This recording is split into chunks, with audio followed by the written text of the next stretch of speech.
Chapter 771. Catching Insects. Yushu decided to visit Jingqin yesterday. The next afternoon, she left the Chamber of Commerce and went directly to the plum forest in the east of the city. The plum forest was between Wanxiang Street and Changmenpu Street, so it was not a long walk. The plum flowers on the riverbank had already withered, and the trees were bearing small yellow-green fruits, which was very pleasing. Because in April most people went to admire the apricots, and the plum flowers were neglected, so there were not many people on the riverbank. Yushu walked around the forest twice but did not see Jingqin. She secretly guessed that he had left, and could not help but feel a little disappointed. It was not easy to get to know such a powerful Taoist, but before she could find out anything about Longhu Mountain, he disappeared and he did not even say goodbye. She regretted it so much. Yushu swung a branch that she had picked up from the ground in frustration. She lowered her head and walked back from the bridge. She didn't notice a white shadow flitting across the river. A few dragonflies skimmed over the water and disappeared into the forest behind her from the other side of the river. Little Yushu's footsteps staggered and the wind blew over. She thought she was hallucinating, so she turned her head and saw an elegant white figure standing at the end of the bridge that she had just walked past. He was looking at her with his arms folded. Who else could it be but Jingqin? Yushu was happy and threw away the branch and trotted over. "Hero Jingqin, you didn't leave?" Jingqin shook his head. "I haven't finished my business so I can't leave. Did you come to find me?" Yushu nodded. "Yes, I came to see you." She added in her heart, "to see if you are hungry." Jingqin's brows furrowed, then relaxed. He smiled faintly, weakening the spring breeze on the river. Why does a man like him have such a beautiful smile? Yushu complained in her heart, but she also grinned at him. Her eyes wandered around his body and then stopped. If she remembered correctly, she saw him a few times a month ago. He was wearing the same white robe and he was still wearing the same robe. Other than the color being a little gray, there was nothing different about it. Don't tell me he hasn't changed his clothes for so long? These are my sect's Taoist robes. I have 3 but they're all dirty. Hearing Jingqin's serious answer, Yushu was embarrassed to realize that she had just asked the last sentence in her heart. She hurriedly pretended to be stupid and tried to make up for it. "You still have clothes. I've never seen you carry a bag, so I thought you Taoist priests don't need to change clothes." Jingqin said, "There are servants at the mountain gate who wash the clothes. They have to be changed every other day. But it's inconvenient to go out, so I can only make do." He was a clean person, but he had no choice but to change his clothes when he was outside.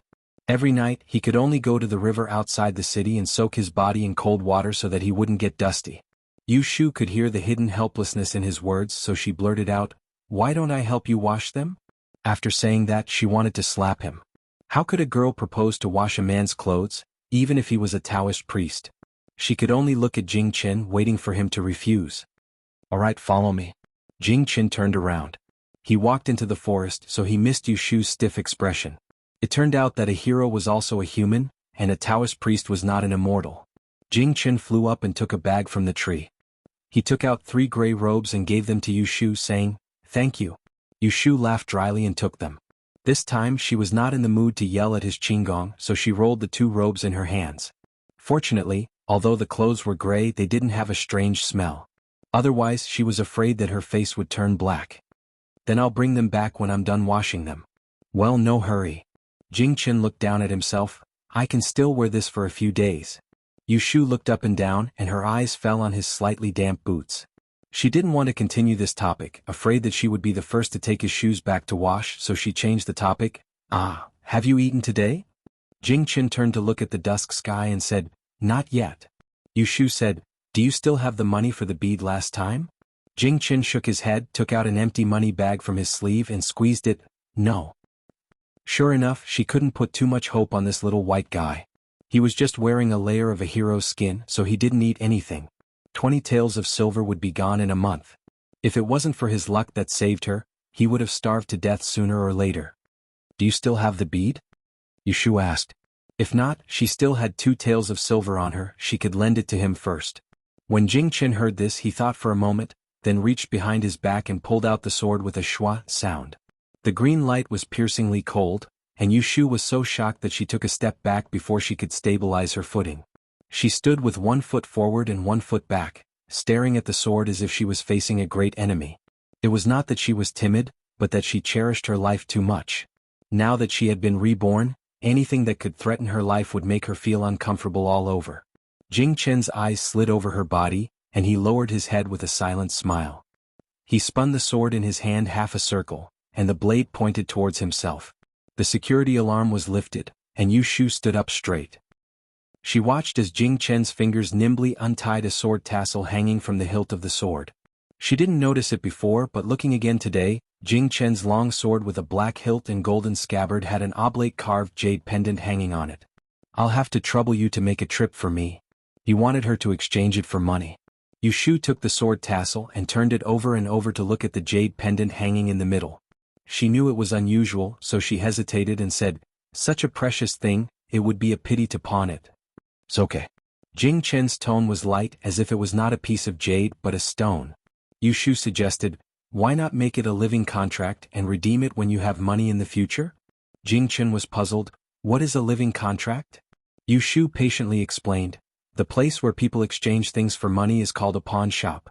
Pawn things are divided into a living contract and a dead contract. A living contract is less money, but you can redeem it with money in the future. A dead contract is more money, but if the thing is pawned, the boss can sell it to someone else. Even if you have money in the future, you may not be able to find it." Jing Chen was very interested in worldly affairs, so he listened to her carefully and then said, "It doesn't matter, you can do as you see fit." This person really knew how to be lazy and save trouble. Yu Shu cursed silently. "Then let him be a living deed." This piece of jade seemed to be worth a lot of money, and there would be a lot of living deeds. It would be enough for him to use for another month or two. Yu Shu did not pay attention to the person in front of her as she thought. Jing Chen quietly looked at her for a while and suddenly said, "Do you still have the yellow frost stone that I gave you last time?" "Ah, yes." "If you have nothing to do, rub it on your palm a few times." "Okay." Yu Shu nodded. She was holding a pile of dirty clothes, so she did not have the interest to ask Jing Chen about the scenery on Mount Longhu. She had nothing to say, and Jing Chen was not good at talking, so the atmosphere became cold. A cold wind blew. Yu Shu felt uncomfortable, so she had to say goodbye. "Then I will go back first." Jing Chen did not want to stay. "Go." Yu Shu turned around and walked for a while. When she got off the bridge, she suddenly remembered that Jing Chen had no money, so she had nowhere to eat dinner. She hurried back and wanted to give him the money she had left. But in the forest where he was just a moment ago, he was nowhere to be seen.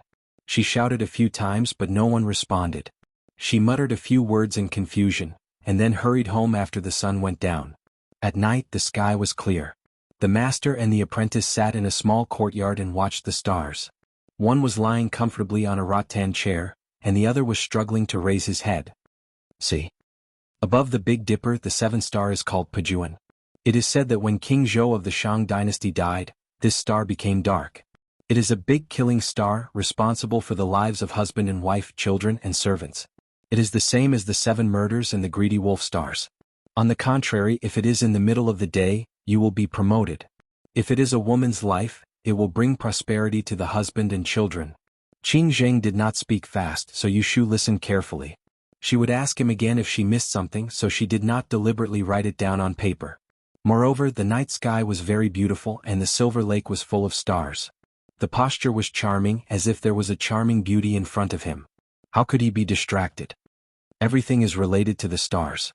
In the world, there are a few people who are accompanied by the stars, and they will have great achievements in the future. Qing Zheng patted his knee and glanced at Yu Shu, who was rubbing her neck, and said, "For example, the 4th Miss of the Ji family. It is said that when she was born, the sky was full of stars, and the summer cicadas were silent. The whole Yang city was shocked. Until now, more than 11 years have passed. She is indeed outstanding and extraordinary." When Yu Shu heard the title of the 4th Miss of the Ji family, her ears twitched. She asked curiously, "Shifu, have you seen her?" Qing Zheng said, "A few years ago when I was in and out of the Ji family, I stayed in the Jingshi Hall. The Ji family wanted me to give pointers to the Xingxuan girl, so I deliberately took advantage of one of her mistakes and punished her to come to the Jingshi Hall to reflect. I saw that her aptitude was excellent, so I gave her pointers for a period of time. She did well and passed the Great Yen examination next year." When he mentioned it, Yu Shu suddenly remembered that when she had just met Qing Zheng, this old man had said, "Xingxuan girl," several times. In other words, he was disdainful of her inferiority. Come to think of it, this GC was one of the main culprits who harmed her life. A jade pendant killed a person. With such a preconceived notion, based on the principle of narrow-mindedness, how could Yushu have any good impression of this outstanding Xingxuan girl that Qing Zheng spoke of? But Qing Zheng didn't agree with her. He sighed again. Xingxuan girl is smart, gentle, and considerate. She is intelligent and perceptive, and she often buys wine to show her filial piety to your Shifu. Humph, if it weren't for your Shifu picking on you, how could I have accepted a disobedient, stinky girl like you? Yushu used all her strength to roll her eyes, but her face didn't turn black. She was already an adult, so how could she not understand that the old man was deliberately making fun of her? Didn't she just plucked a few strands of his beard the day before yesterday? 2 nights later he was still holding a grudge, calling him stingy and refusing to admit it? Only she could get along with him. A stingy Shifu and a narrow-minded disciple.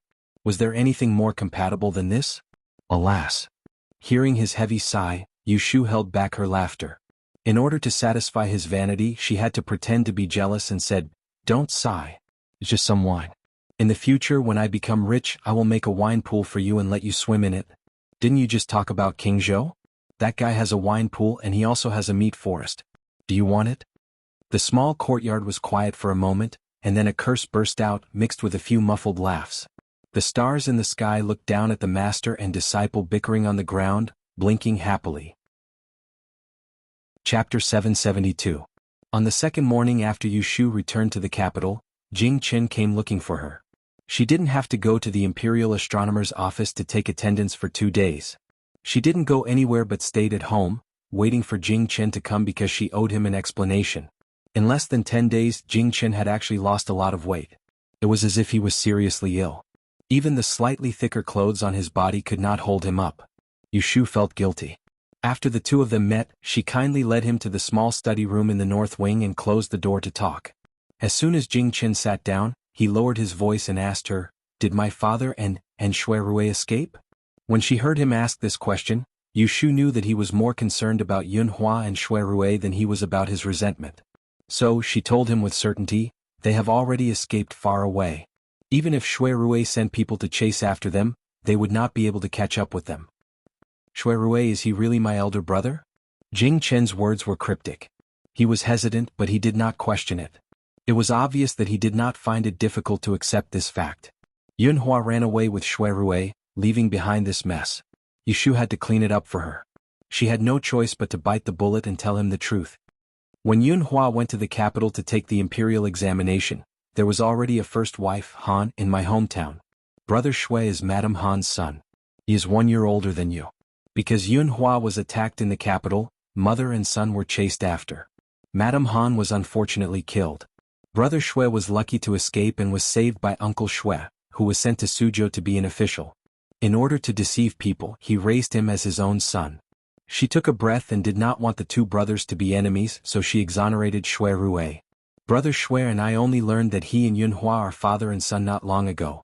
It is our fault to hide such a big thing from you. Brother Shui originally planned to tell you personally after we destroyed the Book of Mystery Fairy's 6 wrens. However, the plan could not keep up with the changes. We were all deceived by Yunhua. We did not expect that Shui Rui had already found out his identity, forcing them to flee in a hurry. They did not have time to tell you the truth. After listening to the cause and effect, Jing Qin slowly furrowed his eyebrows and said self-deprecatingly, "It turns out that my father not only let my mother down." Yushu opened her mouth and wanted to defend Yunhua, but she found that she had nothing to say. Although it was Princess Liyue who snatched his love away and Yunhua was forced to be a heartless man, this did not mean that he was not wrong. After all, in the beginning he knew that Princess Liyue disguised herself as a man to get close to him, but he did not keep a distance from her. In the end, it led to an ill-fated relationship. Jing Chen was indeed a little disappointed in Yunhua, but his temperament was indifferent. Whether he was happy or angry would not last long. Now that he knew the truth, the knot in his heart was solved and he was no longer entangled in this. Moreover, he was more concerned about another matter at the moment. "Tell me, Shui Rui, you promised to marry me. Is it true?" Yushu nodded and said, "Yes, I promised him." Jing Chen did not feel surprised at all. Instead, he showed a bitter smile and said with slight bitterness, "The person you once said is Brother Shui, right? I can see that he has deep feelings for you. No wonder you are willing to entrust your life to him." In Rising Cloud Temple, when Shui Rui and Yunhua were at loggerheads, Shui Rui personally said that he wanted to live and die together with Yushu. At that time Jing Chen realized that the two of them were not just siblings. This time Yushu did not think of continuing to hide it from him. After he pointed it out, she admitted it calmly, "Yes, the person I was talking about is him." "Then why did you come back?" Jing Chen still had a glimmer of hope, so he asked cautiously. Yushu sighed secretly. She got up and walked to the window. With her back facing him, she said resolutely, "I came back because my family is here. I can't leave them alone. I promised Shui Rui to marry you because I had no other choice, not because I changed my mind and wanted to marry you. Jingchen, I still say the same thing. You should give up. Don't end up like Princess Liyue." Her experience was so similar to Yin Hua's. She was also forced to marry someone else. At this time she could understand what Yun Hua said about having no other choice. However, she did not want Jing Chen to follow in Princess Liyue's footsteps. He could not get what he wanted and would hate it for the rest of his life. Jing Chen was gloomy. Looking at her back, he sat for a while and then left. Not long after he left, someone came to the door. It was Prime Minister Shui who sent someone to invite Yushu to the mansion for questioning. Yushu was a little hesitant about whether to see Shui Lingnan or not. On one hand, she suspected that Shui Lingnan was the traitor who wanted to kill the life breaker. She did not want to contact him in private. On the other hand, she felt that she should give an explanation to the Shui family for Shui Rui's disappearance. At least she should let them know that Shui Rui was safe. She thought about it. She could hide for the first time, but she could not hide forever. So she packed up and went to the Shui mansion. Thinking about it, Yushu had seen Shui Lingnan several times. No matter if it was at court or at the Land and Water Conference, she did not feel as uncomfortable as when she faced him. When she came in, Shui Lingnan politely let her sit down. Then he picked up the teacup and examined her without concealment. His eyes were steady and carried a bit of sharpness. At first she could still force herself to be calm. Gradually she felt uncomfortable, as if she had become a criminal and was being tried in court. "This old man does not want to beat around the bush with you. Tell me the truth, where is Cheng Bai now?" Yushu took a breath and said tentatively, "Didn't you say that he was captured by Ning Wang's people? You know it in your heart, why ask me?" When Shui Lingnan found out that Shui Rui had disappeared, the first thing he did was put the blame on Ning Wang. He used this matter to make a big fuss and incite people's hearts in order to force the emperor to appoint a crown prince so that he could support Lu Tan to take the throne. How much weight did Shui Rui's life and safety matter in his heart? Shui Lingnan was dissatisfied with her ambiguous answer. His face instantly darkened. The Shui family raised him for 20 years. It's better to raise a dog. Hearing this, Yushu knew that he didn't have much affection for Shui Rui. She didn't pretend to be obedient and retorted, "Even if you raise a dog, you can't just throw it away. The owner has to shed a few tears. If they don't feel sad, then that person is not even comparable to a dog." The father and son of the Shui family had also raised Shui Rui. Shui Rui's chivalrous heart made people respect him, but Shui Lingnan's coercion made people's hearts turn cold. She didn't have a good impression of Shui Lingnan. Based on his raising a dog attitude towards Shui Rui, there was no need for her to tell him that she was safe and sound. Shui Lingnan had never been talked back to like this by a junior. His eyes became more and more gloomy as he looked at her. He didn't show any anger. "You're too arrogant. Do you think that I can't touch you just because you have a backer? Shui Rui's disappearance is related to you. If you don't tell me everything, don't think about leaving here." Yushu had always been amenable to coaxing but not coercion. She sneered and said, "What backer can I have? My backer is myself. If I was afraid of you, I wouldn't have dared to come here today. If you want to punish me, it's useless no matter what I say." That night at the Ascending Cloud Temple, the Grand Tipping Monk had put on such a grand show, so Shui Lingnan must have known that something had happened. He was as cunning as the Grand Tipping Monk. It would be a lie to say that he was concerned about Shui Rui's whereabouts, but the truth was that he wanted to pry information from her. No matter what he wanted to find out, she wouldn't say a word. Shui Lingnan frowned. He probably didn't expect Yushu to have such a bad temper. He couldn't bluff her and he couldn't put down his face to say soft words. He gave up and warned her with a stern face, "Looking at your expression, that unfilial son must be safe and sound. I'll say this first. In the future, no matter who asks about his whereabouts, you must say that you don't know. If I hear that you make irresponsible remarks to others, I won't forgive you." After saying this, he flicked his sleeves and silently asked her to leave. Yushu was eager to leave. She hastily bowed to him to show her etiquette, lifted the corner of her skirt and stepped out of the door. When she reached the corridor outside the study, a servant came to greet her and led her out of the courtyard. After walking for a while to the west, the garden was in front of them. Yushu suddenly stopped and asked, "Is third miss in the mansion now?" The servant didn't understand, so he nodded honestly. However, he saw Yushu turn a corner and walk into the garden. He hurriedly followed to stop her. "Miss, you're wrong. The gate should go this way." Yushu continued to walk forward and said with a smile, "Since you're here, you can visit your young miss on the way. You should quickly go and inform her." The Shui family was very strict with rules. They had never encountered such a random guest. They couldn't stop her, so they could only run faster to inform her. On Shui Rui's birthday, Yushu had strolled in the garden of the Prime Minister's estate, so she knew how to get to younger sister Shui's courtyard. She didn't need anyone to lead the way and found the place after a few turns. This was the real reason why she came to the Shui family today. At this time, Shui Jinshuan was drawing needlework in the room. She had just heard a servant running to report that Miss Yu was coming to visit her. Before the chief maidservant in her room could ask carefully, she heard a hearty voice coming from outside the courtyard.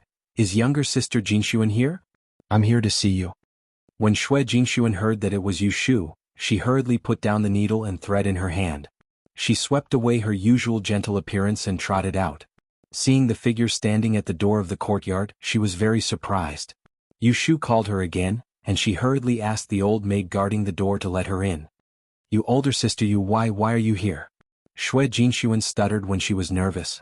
Yushu naturally held Qinshi's hand and sized her up, yet when she saw Qinshi's expression was normal and didn't seem to be sad, she guessed that Qinshi hadn't heard of Shui Rui's disappearance, so she said with a smile, "I came to see you on the way. Come, let's go in and talk." She turned from guest to host and pulled her into the room. Shui Jinshuan lived in a corner of the Prime Minister's estate. Since the 10th princess died of illness 3 years ago, she had been neglected. No one came to see her all year round. Shui Lingnan had probably given up on this granddaughter a long time ago. She heard that Shui Jinshuan's mother was suffering from a mental illness and was sometimes good and sometimes bad. In this large Prime Minister's estate, she could only rely on Shui Rui to survive. Not long ago, the truth of the case of Prince Ning killing the 10th princess came to light. Although Shui Jinshuan's innocence was cleared, it couldn't make up for the harm she had suffered. Her intelligence might forever stay at the stage of a child. Shui Jinshuan was very happy to see Yushu, but she didn't know how to express it. She took out the pouches and handkerchiefs she had embroidered these days and showed them to her. Yushu didn't know how to do needlework, so she just picked up each one and looked at it. After praising her, Shui Jinshuan's face quickly turned red. She stuttered as she held up the best embroidered pouch and said, For Jejia." Yushu thanked her and tied it around her waist on the spot. Seeing Shui Jinshuan's smiling face, she felt a little better. Sitting down next to her, she held her little hand and said in a soft voice, "Your brother hasn't come to see you these days. Do you miss him?" Shui Jinshuan nodded and said obediently, "Brother has business and doesn't have time to come see me." "I understand." Yushu's eyes darkened. She put an arm around her shoulder and pretended to be relaxed. "Yes, he has gone to do business and may not come back for a long time. If you miss him, you can't cry." Shui Jinshuan asked in confusion, "Then when will he come back?" "I don't know, but he will definitely come back. Let's wait for him together, okay?" "Okay then." Shui Jinshuan didn't realize that Shui Rui had left. She simply remembered the agreement between Yushu and her. In the future, if someone told her that Shui Rui was missing, she would stubbornly believe that he would come back. Before Yushu left, she avoided Shui Jinshuan and called the head maidservant in her room to one side. She warned her sternly, "Your eldest young master and I are sworn brothers and sisters. I treat your young miss as my own sister. You have to serve her well and there will be benefits for you. If something happens to her later, you must send a letter to the Yu residence on Baochang Street." In order to prevent this maidservant from messing things up, she didn't mention Shui Rui. She gave her a banknote and coaxed her. Only then did she leave with peace of mind. She wasn't afraid that this maidservant would turn around and run back to Shui Lingnan to imitate her. Later, when the news of Yushu trespassing into the backyard to see Shui Jinshuan reached Shui Lingnan's ears, she had already disappeared. The great tutor acted quickly. A few days after Yushu agreed to the marriage, a noble madam of the imperial family came with a matchmaker to propose marriage. Jing Chen's birth mother, Princess Liue, was the beloved daughter of the late emperor. He himself was a relative of the emperor and was valued by the current emperor as an official. If Emperor Zhaoqing hadn't moved to Huajing Garden to recuperate, this marriage would have been arranged by the emperor himself. The noble madam of the imperial family was above the third rank and couldn't be easily ordered around. The fact that she was willing to lower herself and come to the Yu residence to propose marriage was enough to give Yu Shu face. It could be seen that the great tutor didn't do it perfunctorily. When Zhao Hui heard that someone had come to propose marriage, she panicked and didn't know what to do. Yu Shu, who was sitting next to her, was calm and didn't seem surprised at all. She first ordered the maidservants to invite the guests to the inner courtyard, and then turned to Zhao Hui and said, "I agreed to this marriage. You also know that person is Jing Qin." Zhao Hui felt as if a muffled thunder had hit her. Dizzily, she grabbed her arm and said incoherently, "Why did you only tell me about such a big thing? I didn't even prepare for it and you agreed just like that? Have you thought it through? Do you really want to marry that young Master Jing?" Yu Shu supported her and faintly smiled. She avoided the topic and focused on the trivial: men and women should get married when they're of age. After the new year I'll be 18. If I don't get married I'll be an old lady. Didn't you already prepare my dowry? But, Zhao Hui didn't know what she wanted to say. Looking at Yu Shu's smiling face, she felt that something was wrong. Before she could figure it out, she was urged by Yu Shu to go into the room to change her clothes. "Since someone has come to propose marriage, it's not convenient for me to show myself.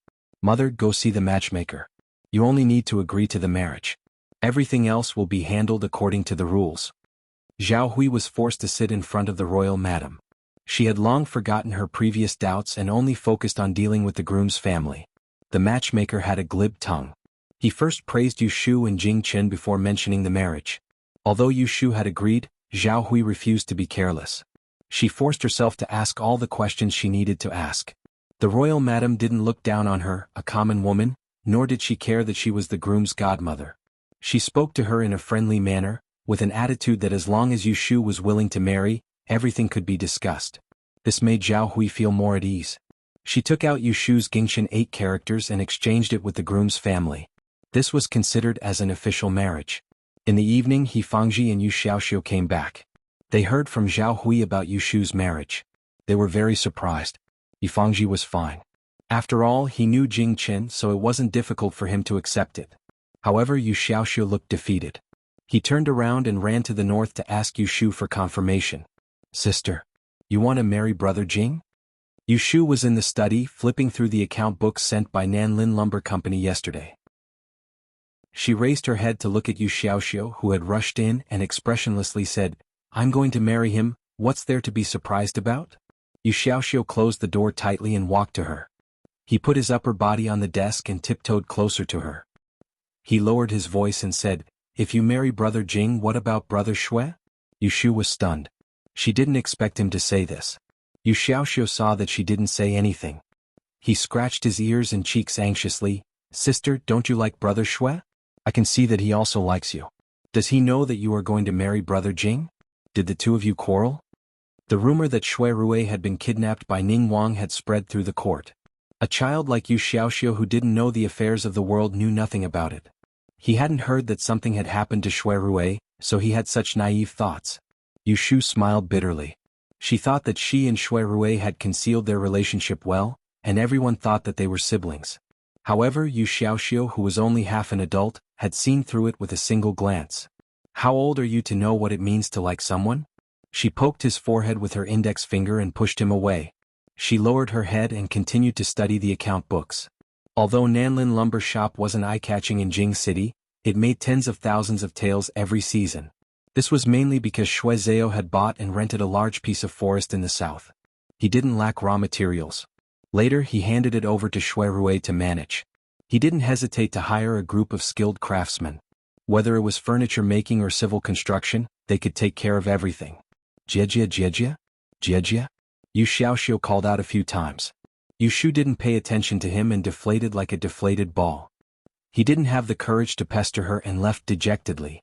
Yu Shu heard the sound of the door closing and sighed softly.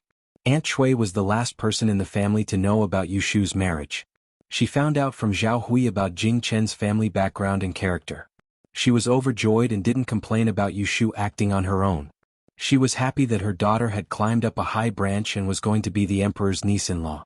That night, she impatiently went to find Yu Shu and said, "My good daughter Xinjin has worked hard to find such a good son-in-law for me. That third son of Assistant Minister Yin's Fu is nothing. He's not even fit to carry my son-in-law's shoes. You didn't agree to his family at the beginning. So you had intentions? Mother has wronged you. Quickly tell mother that young Master Jing is the emperor's nephew. How much betrothal gift should he give to his wife? Are you going to move to the princess mansion to live in? I have to remind you that you have to leave the residence we are living in to Xiaoxiu in the future. You can't let an outsider take advantage of it. They had only just begun and she was already calling him son-in-law. It was clear that she was extremely satisfied with this marriage. After the joint trial of the three courts, Aunt Shui clearly saw the evil of her former master Yin Zhorong's family. She understood Father Yu's good intentions in the past. She suddenly repented and finally settled down. She no longer opposed Yushu. However, a leopard can change its spots but a leopard can't. Deep down she was still a bitter and petty woman. Chapter 773. The day after the engagement, Yushu returned to the Celestial Commissioner to cancel her leave. She had been absent from work for more than 10 days. It was just in time for the new year, so no one suspected her whereabouts. After the new year, Kunling Bureau suddenly became idle. Most of the official marriage documents had been sent out by Yushu before the new year. The Kuan register stopped again and again, so there was nothing to do. When Shaoan saved money and finally bought a small courtyard with 2 entrances in the south of the city. When he saw Yushu, he told her the good news of moving. He could not repay Yushu for her support and could only do his best to work under her, hoping that in the future he would be able to take his suffering mother out of the Wenqin family and live out the rest of her life. After Yushu sat down, he placed the hot tea that he had just brewed in a position where she could reach it. He took 2 steps back and said in a small voice, "This subordinate has something that I do not know if I should say." Yushu lifted the lid of the tea and raised her chin at him. She listened to him talk about the 13th day of the first month, when Xue Lingnan had run to the Celestial Commissioner to ask for her. He had been in the prison at the time and knew more than Gue de. Yushu immediately straightened and let him recount the events in detail. It turned out that after Xue Rui disappeared, Xue Lingnan had insisted that it was Ning Wangfu who had kidnapped Xue Rui.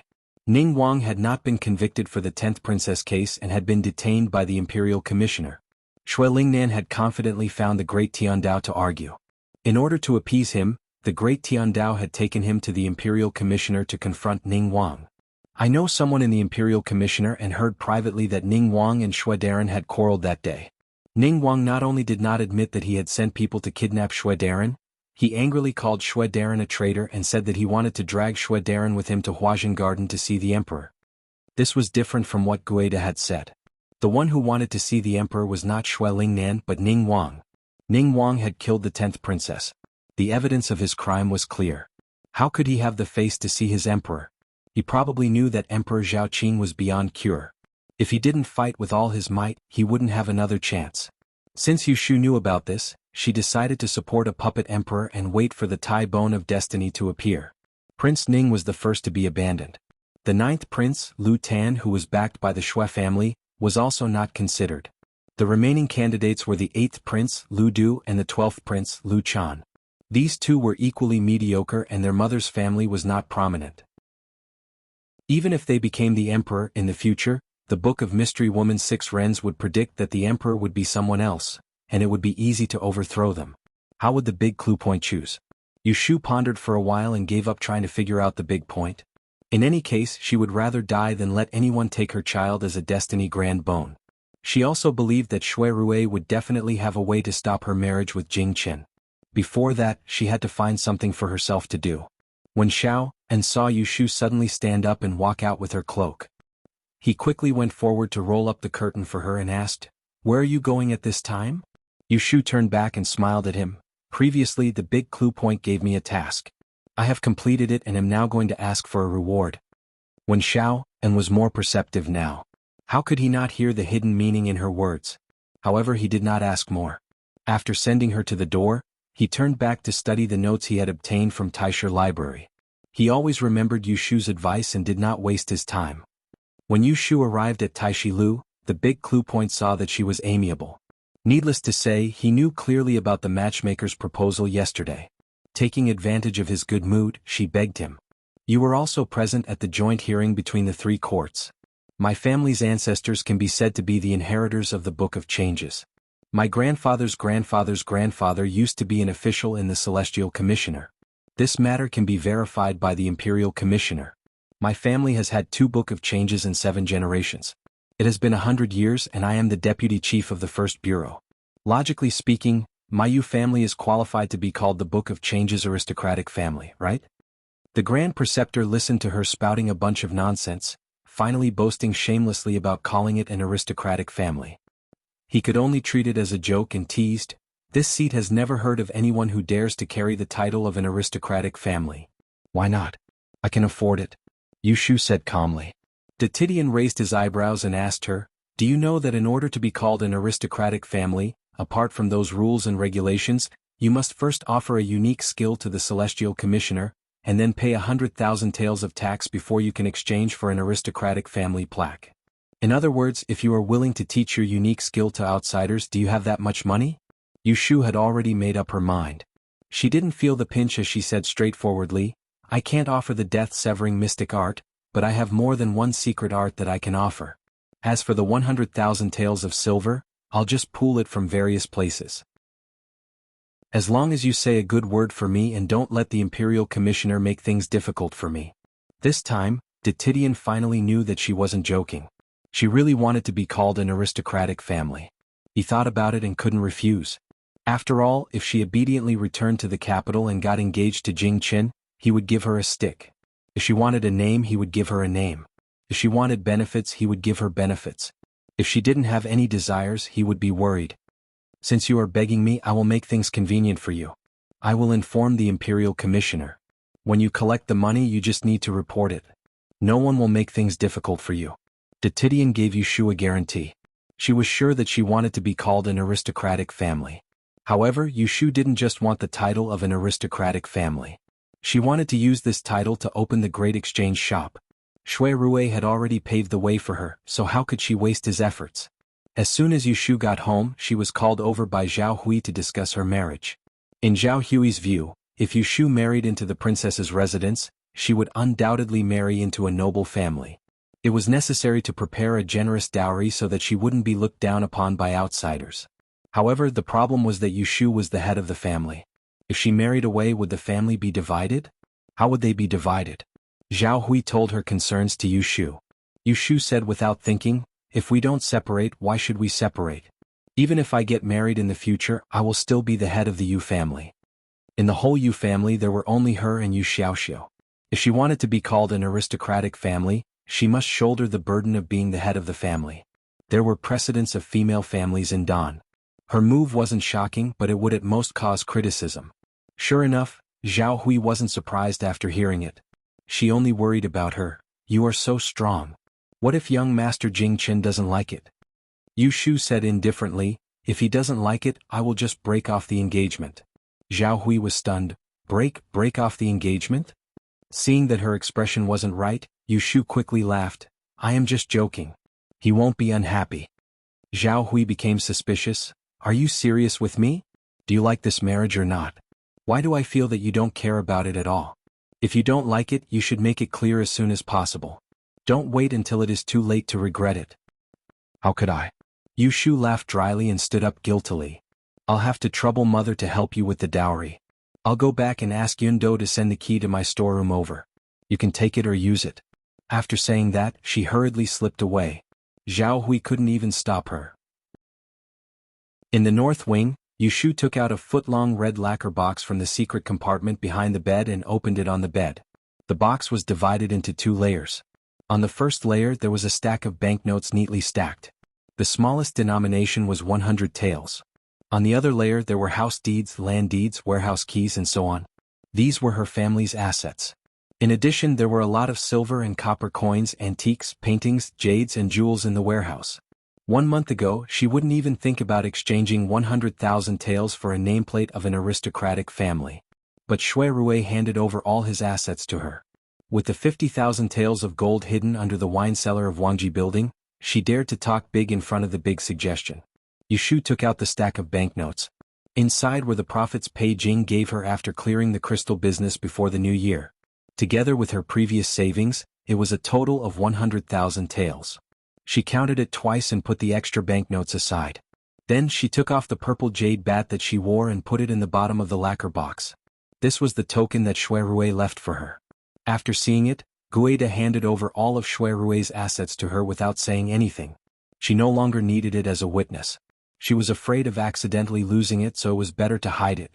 She put the lacquer box back into the secret compartment and took the extra banknotes to the outside room. She called Yundo and said, "There are 3,000 taels here. Send it to Madame along with the key to my warehouse and ask her to help me buy my dowry. If Madame asks, just tell her that I said half of the valuable things in the warehouse are for Xiaoxiu.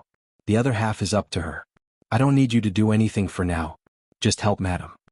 When Yundo heard this, tears fell from her eyes and she suddenly knelt down in front of Yushu. This servant was originally Madame's maidservant. "I was lucky to have the opportunity to serve you.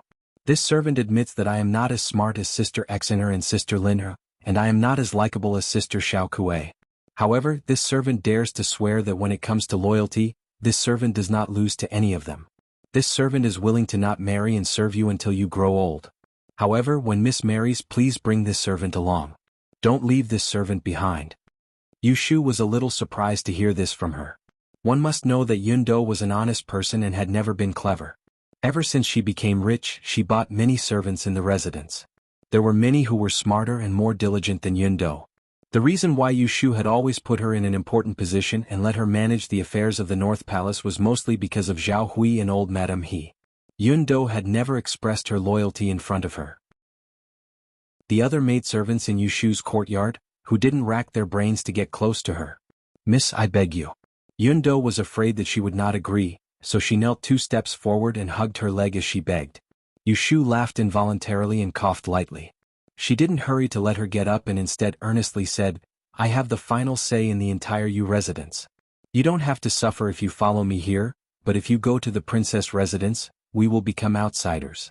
You will inevitably suffer with me. How can it be compared to staying in the residence? I've already told Godmother that you will be managing by her side for now. Later she will choose a good family for you, return your slave status and reward you with a dowry. Isn't it good for you to get married with a clean name?" Yundo shook her head without hesitation and wiped away her tears. She raised her head and resolutely said to Yushu, "This servant has been following a trafficker for as long as I can remember. In between, I was sold a few times before I went to Madame's side. Originally, this servant's life was meant to be a servant. Who would have thought that one day I would follow Miss and actually live a luxurious life? This servant only feels that this life has not been lived in vain. Although I'm a lowly person, this servant doesn't feel the slightest bit wronged. Instead, my heart feels extremely at ease.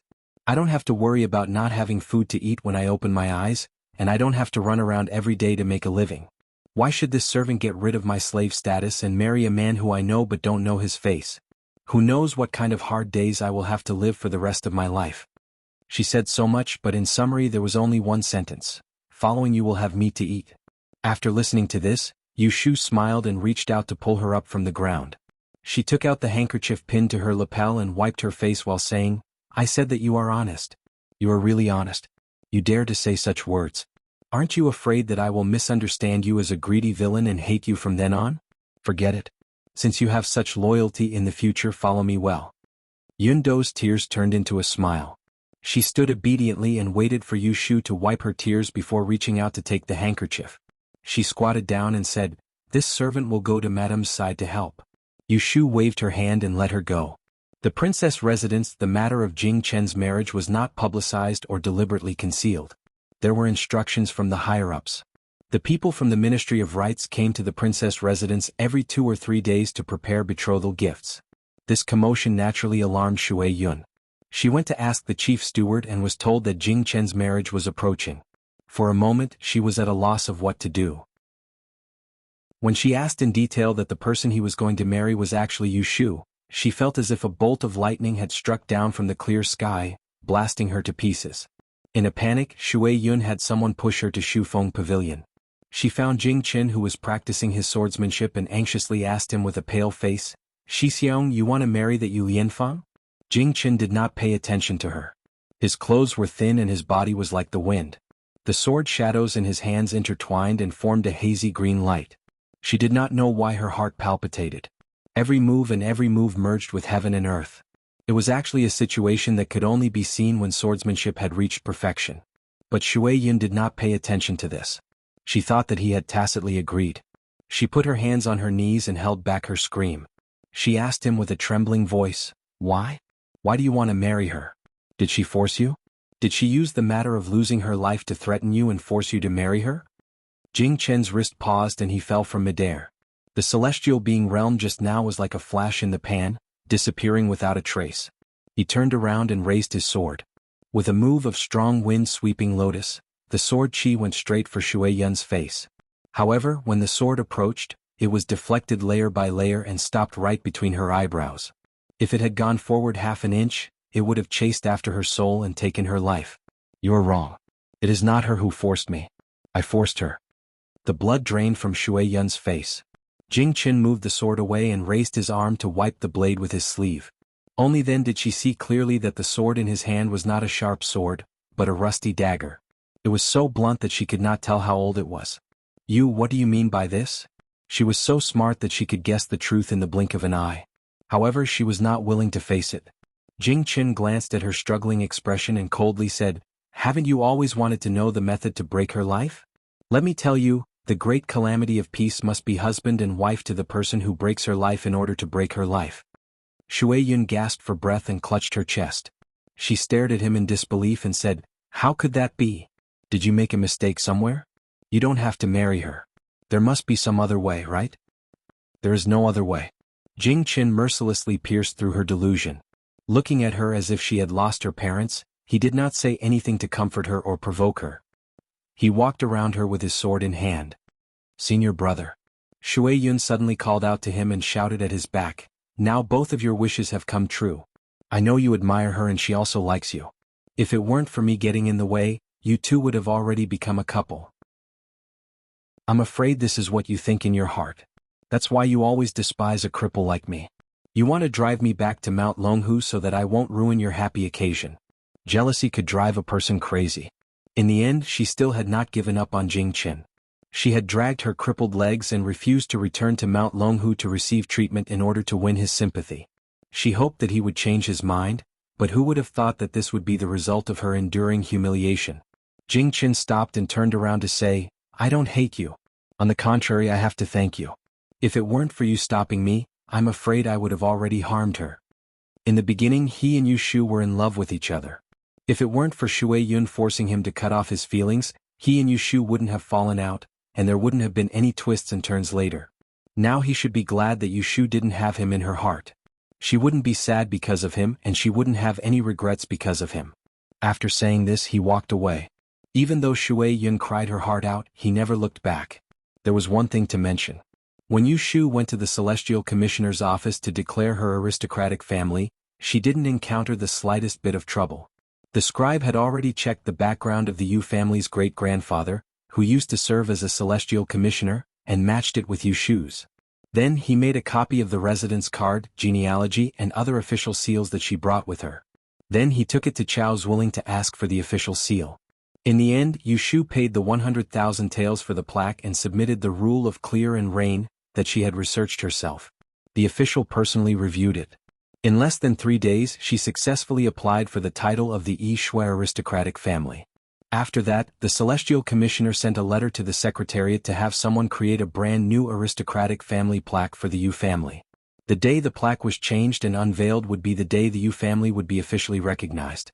For this reason, Yushu specially found a piece of purple mist fragrant nanmu from the Southern Woods lumber shop and sent it to the Secretariat to make a plaque. After the plaque was completed, it was hung on the courtyard. Every time one passed by the door, there would be a refreshing fragrance, which was very rare. The news that Yushu wanted to be called an aristocratic family wasn't a secret in the Celestial Commissioner. When it was spread out, some people laughed at her for being arrogant and conceited. A woman without any background dared to call herself an aristocratic family. Some people also praised her courage. After all, 100,000 taels was not a small amount, but she took it just like that. However, more people saw the Secretariat standing behind Yushu and supporting her. Therefore, although Yushu's move was criticized, no one jumped out to criticize her. Along with this news, her marriage with Jing Chen was also spread. The marriage between Dao Zida and female envoy Miao Ling, who was personally appointed by the emperor, was a good story in itself. Coupled with the Secretariat's deliberate embellishment, it quickly became known by everyone. That afternoon, Yushu left early and walked out of the Celestial Commissioner's door. When she was about to take the sedan chair to Wangji Tower to meet the group of workers, A fast horse rushed over on the street and blocked her way. Yushu opened the curtain and saw Feng Xiaomiao, who she hadn't seen for a long time, riding on the back of a horse. His eyes were burning with anger as he glared at her and shouted in a low voice, "You Lianfeng, I used to think highly of you, but I didn't expect you to be such a heartless woman." Yushu frowned as she guessed in her heart that he was feeling indignant for Shui Rui, and she couldn't help but be slightly surprised. Why is it that it isn't just you Xiaoxiu who's able to see through my relationship with Shui Rui? Even that idiot Feng Xiaomiao has noticed it. Xiaomiao, if you have any grievances against me, let's go to a quiet place and talk, okay? Fortunately, Feng Xiaomiao wasn't a person who would pester endlessly. Although he was angry, he knew that they were outside and those words couldn't be said carelessly. Therefore, he angrily followed her sedan chair and went to Wangji Tower. Now Wangji Tower was an empty building. The door facing the street had been closed for a few months. Many people wanted this piece of land and came to inquire about renting it. There were also people who were willing to pay a sky-high price to buy the entire restaurant, but they were all rejected. The shopkeeper, Lin Fu, and the others were still living in the backyard, so they became a group of idle people. Yushu just came a few days ago and brought the news that Shui Rui was safe. She comforted everyone and told them that she wanted to open a great exchange hall here. Because Shui Rui had mentioned this a long time ago, no one was against it. They all expressed that they were willing to work under Yushu and wait for Shui Rui to come back. Seeing that she brought him here, Feng Xiaomiao's expression softened a little. He knew that this was Shui Rui's property. If Yushu really did something that let Shui Rui down, she wouldn't have the face to come here. Yushu invited Feng Xiaomiao to the East Tea Room. After sitting down, she took the initiative to ask him, "Just now on the street, why did you say that I was heartless?" Feng Xiaomiao held back his anger and said, "We don't know whether Brother Rui is alive or dead. Not only are you not anxious to find him, but you are also engaged to someone else. I said that you are heartless. How did I wrongly accuse you?" Yushu said, "I am more anxious than anyone when something happened to Brother Rui. But my marriage was personally decided by the emperor before he left the capital. No one can interfere. Even if I don't want to get married, I can't disobey the emperor's order." Feng Xiaomiao was shocked. He never thought that the emperor arranged the marriage. He didn't doubt Yushu's sophistry and said blankly, "If you get married then what about Brother Rui?" Yushu couldn't show the pain in her heart. She pretended to be confused and asked him, "If I want to get married, what does it have to do with Brother Rui? What do you mean we're not related? Aren't the two of you?" Feng Xiaomiao suddenly became mute. He was slightly unable to make up his mind. Did I misunderstand the relationship between Shui Rui and Yushu? Aren't they a couple? But he clearly saw Shui Rui being gentle and careful towards Yushu several times. Could it be that King Xiang had a dream and the goddess had no heart? Not what? Yushu pretended to be puzzled. Aren't we sworn siblings?" Feng Xiaomiao stiffly changed the topic. "If you want to get married, how can I, Brother Rui, not be present? I don't know where Ning Wang hid the person. You wouldn't hand the person over no matter what. It is really hateful." Yushu sighed. "Things are strange. It is useless for us to be anxious. It is better to quietly wait for news. Brother is a good person and will definitely turn misfortune into fortune." Chapter 774. On the first day of the second month, all the officials came to court. Ning Wang was relieved of his duties as regent. Prince Jing Lu Tan claimed to be ill and did not attend. The court meeting was jointly presided over by Prime Minister Shui and Prime Minister Yin, with the Grand Supervisor supervising from the side. This was a clear and sunny morning, without the slightest sign of an impending rain. However, just as the sun rose from the east and the first rays of the morning sun sprinkled into the palace, the Hall of Supreme Harmony splashed with a scarlet-red light. The imperial censor Wang Jiao had committed suicide on the matter of appointing the crown prince and died on the spot. An imperial censor had died, and he had committed suicide at court. This was a major event. The words "appointing the crown prince" were pushed to the surface by this wave and could no longer be suppressed.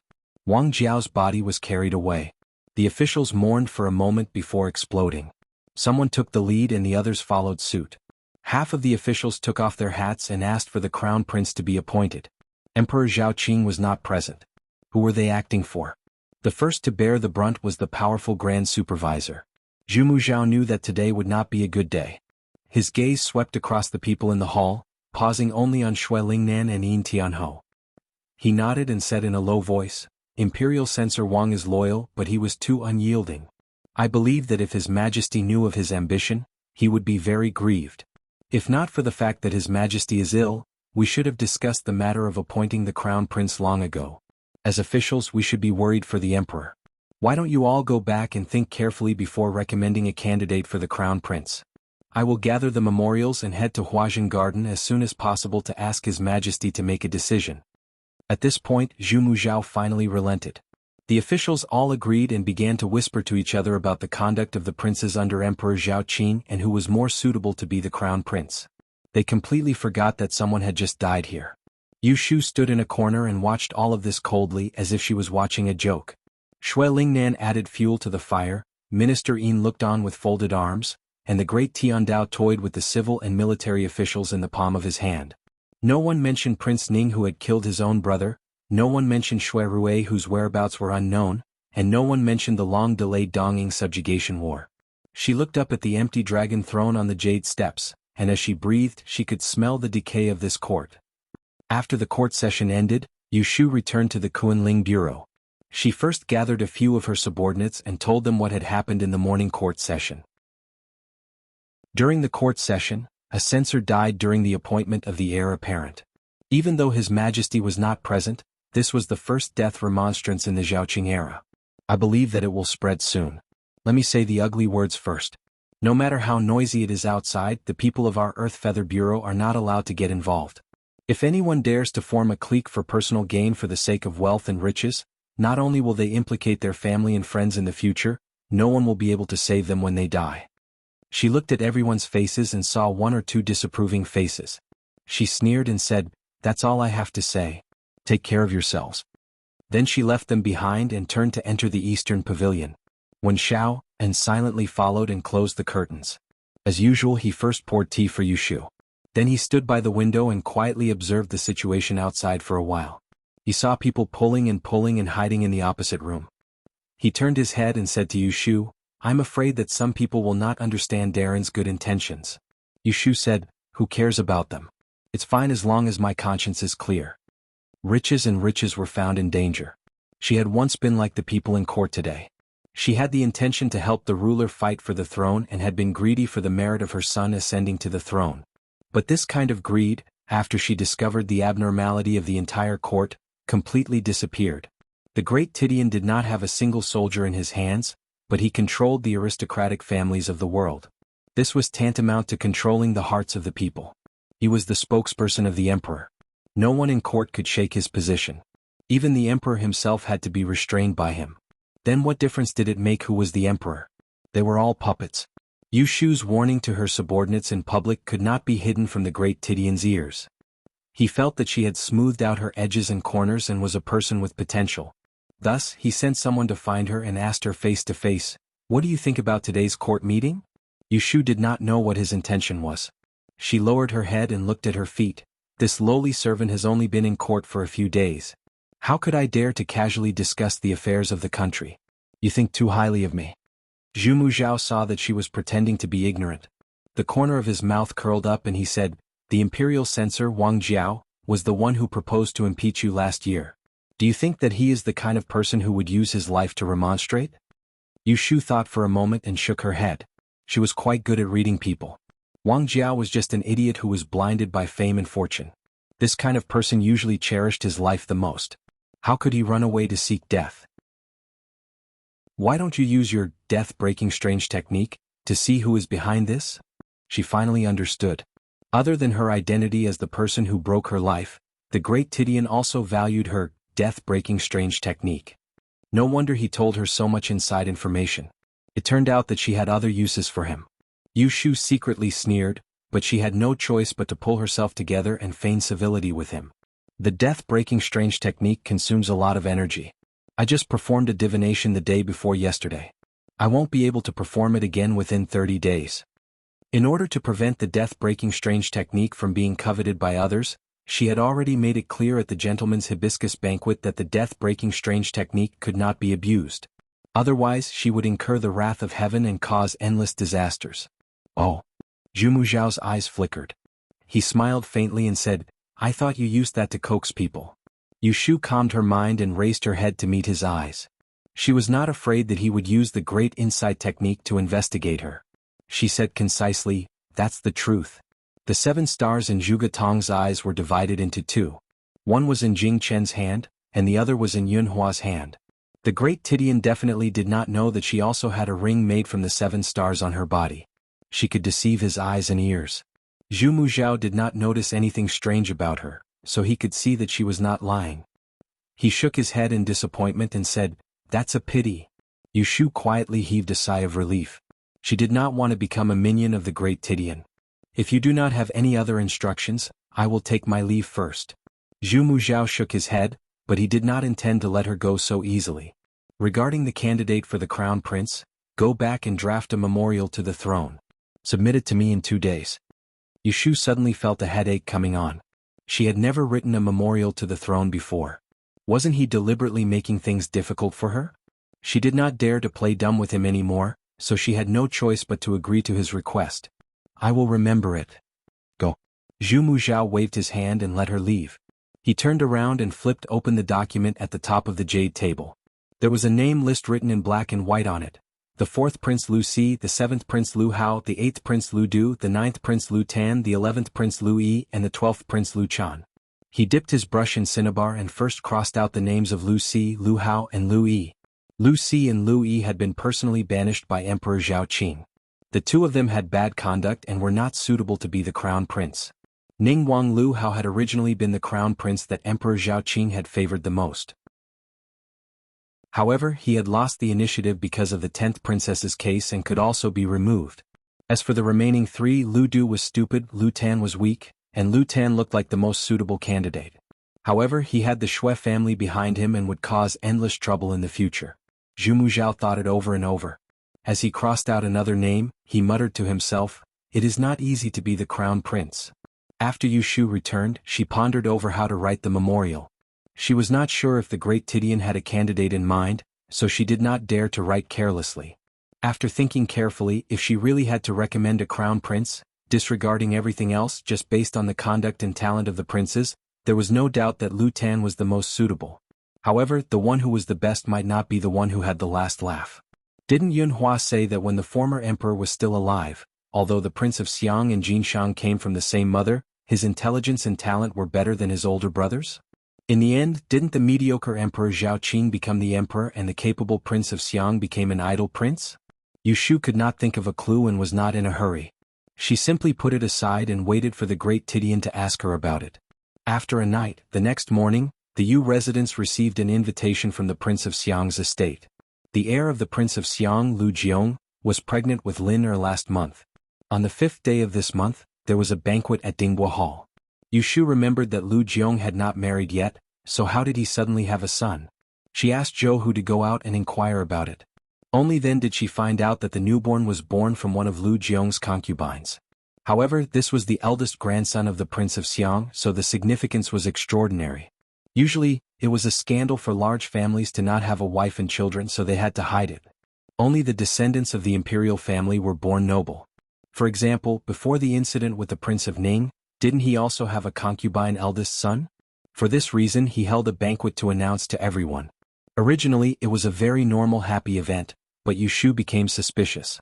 She always felt that it was a bit unusual for the Prince of Xiang's estate to hold a banquet at this time.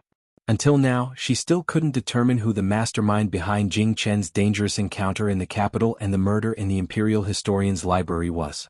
Before they parted, Shui Rui had reminded her to pay attention when she returned to the capital. Whoever could monopolize the power was the traitor who obstructed the great and disaster from entering the capital and attempted to kill the person who destroyed his life.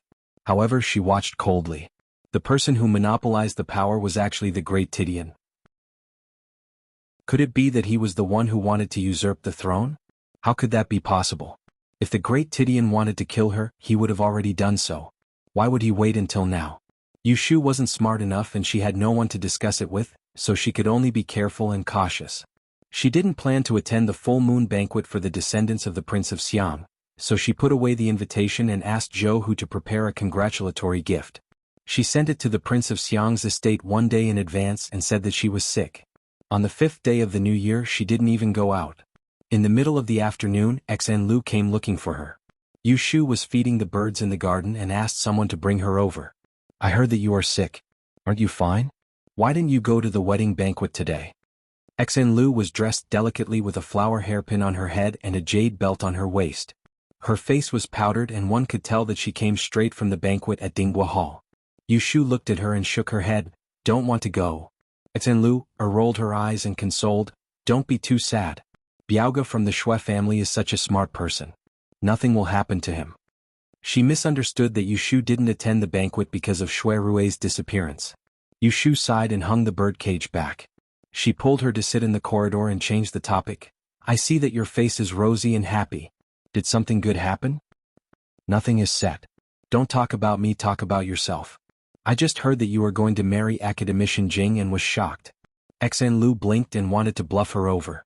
Yu Shu pinched her waist and threatened, don't try this. I'm asking you. You don't want to say? Xen Lu was ticklish and giggled. She dodged her hand and begged for mercy. I'll say, don't scratch me. So she told her that today at Dinghua Hall, Xiang Wang Fei was the matchmaker and told her about the marriage in front of her grandmother. Which family's young master? Yu Shu asked curiously. Xen Lu shyly said, you should recognize him. He is the young master of the Taihing Chamber of Commerce. Yu Shu was very surprised. Of course she knew about the Taihing Chamber of Commerce. Pei Jing was one of the managers there. The big boss was surnamed Gu and was a fortune teller in the early years of the Diyan examination. That young master had also heard of his name. What surprised her was that the Gu family couldn't even be called an aristocratic family. Even if they were rich, they were much worse than the Xian family. How could Xenya, that old fox, betroth her precious granddaughter to such a family? There must be another reason. You said that Xiang Wang Fei is the matchmaker, what's going on? Xen Lu said, I forgot to say that Gu Qi is Xiang Wang's adopted son. That's why Xiang Wang Fei was the matchmaker. So that's how it is. Yu Shu instantly thought of other places. Shui Rui once said that the Taihing Chamber of Commerce had a backer behind them. It seems like this backer was Xiang Wang. Other than the Taihing Chamber of Commerce, the Ministry of Concubines was also under the Xiang Wang Fu. Although Xiang Wang had no real power with such a way to accumulate wealth, would he be willing to be an idle king? She regained her senses and interrogated Xen Lu again.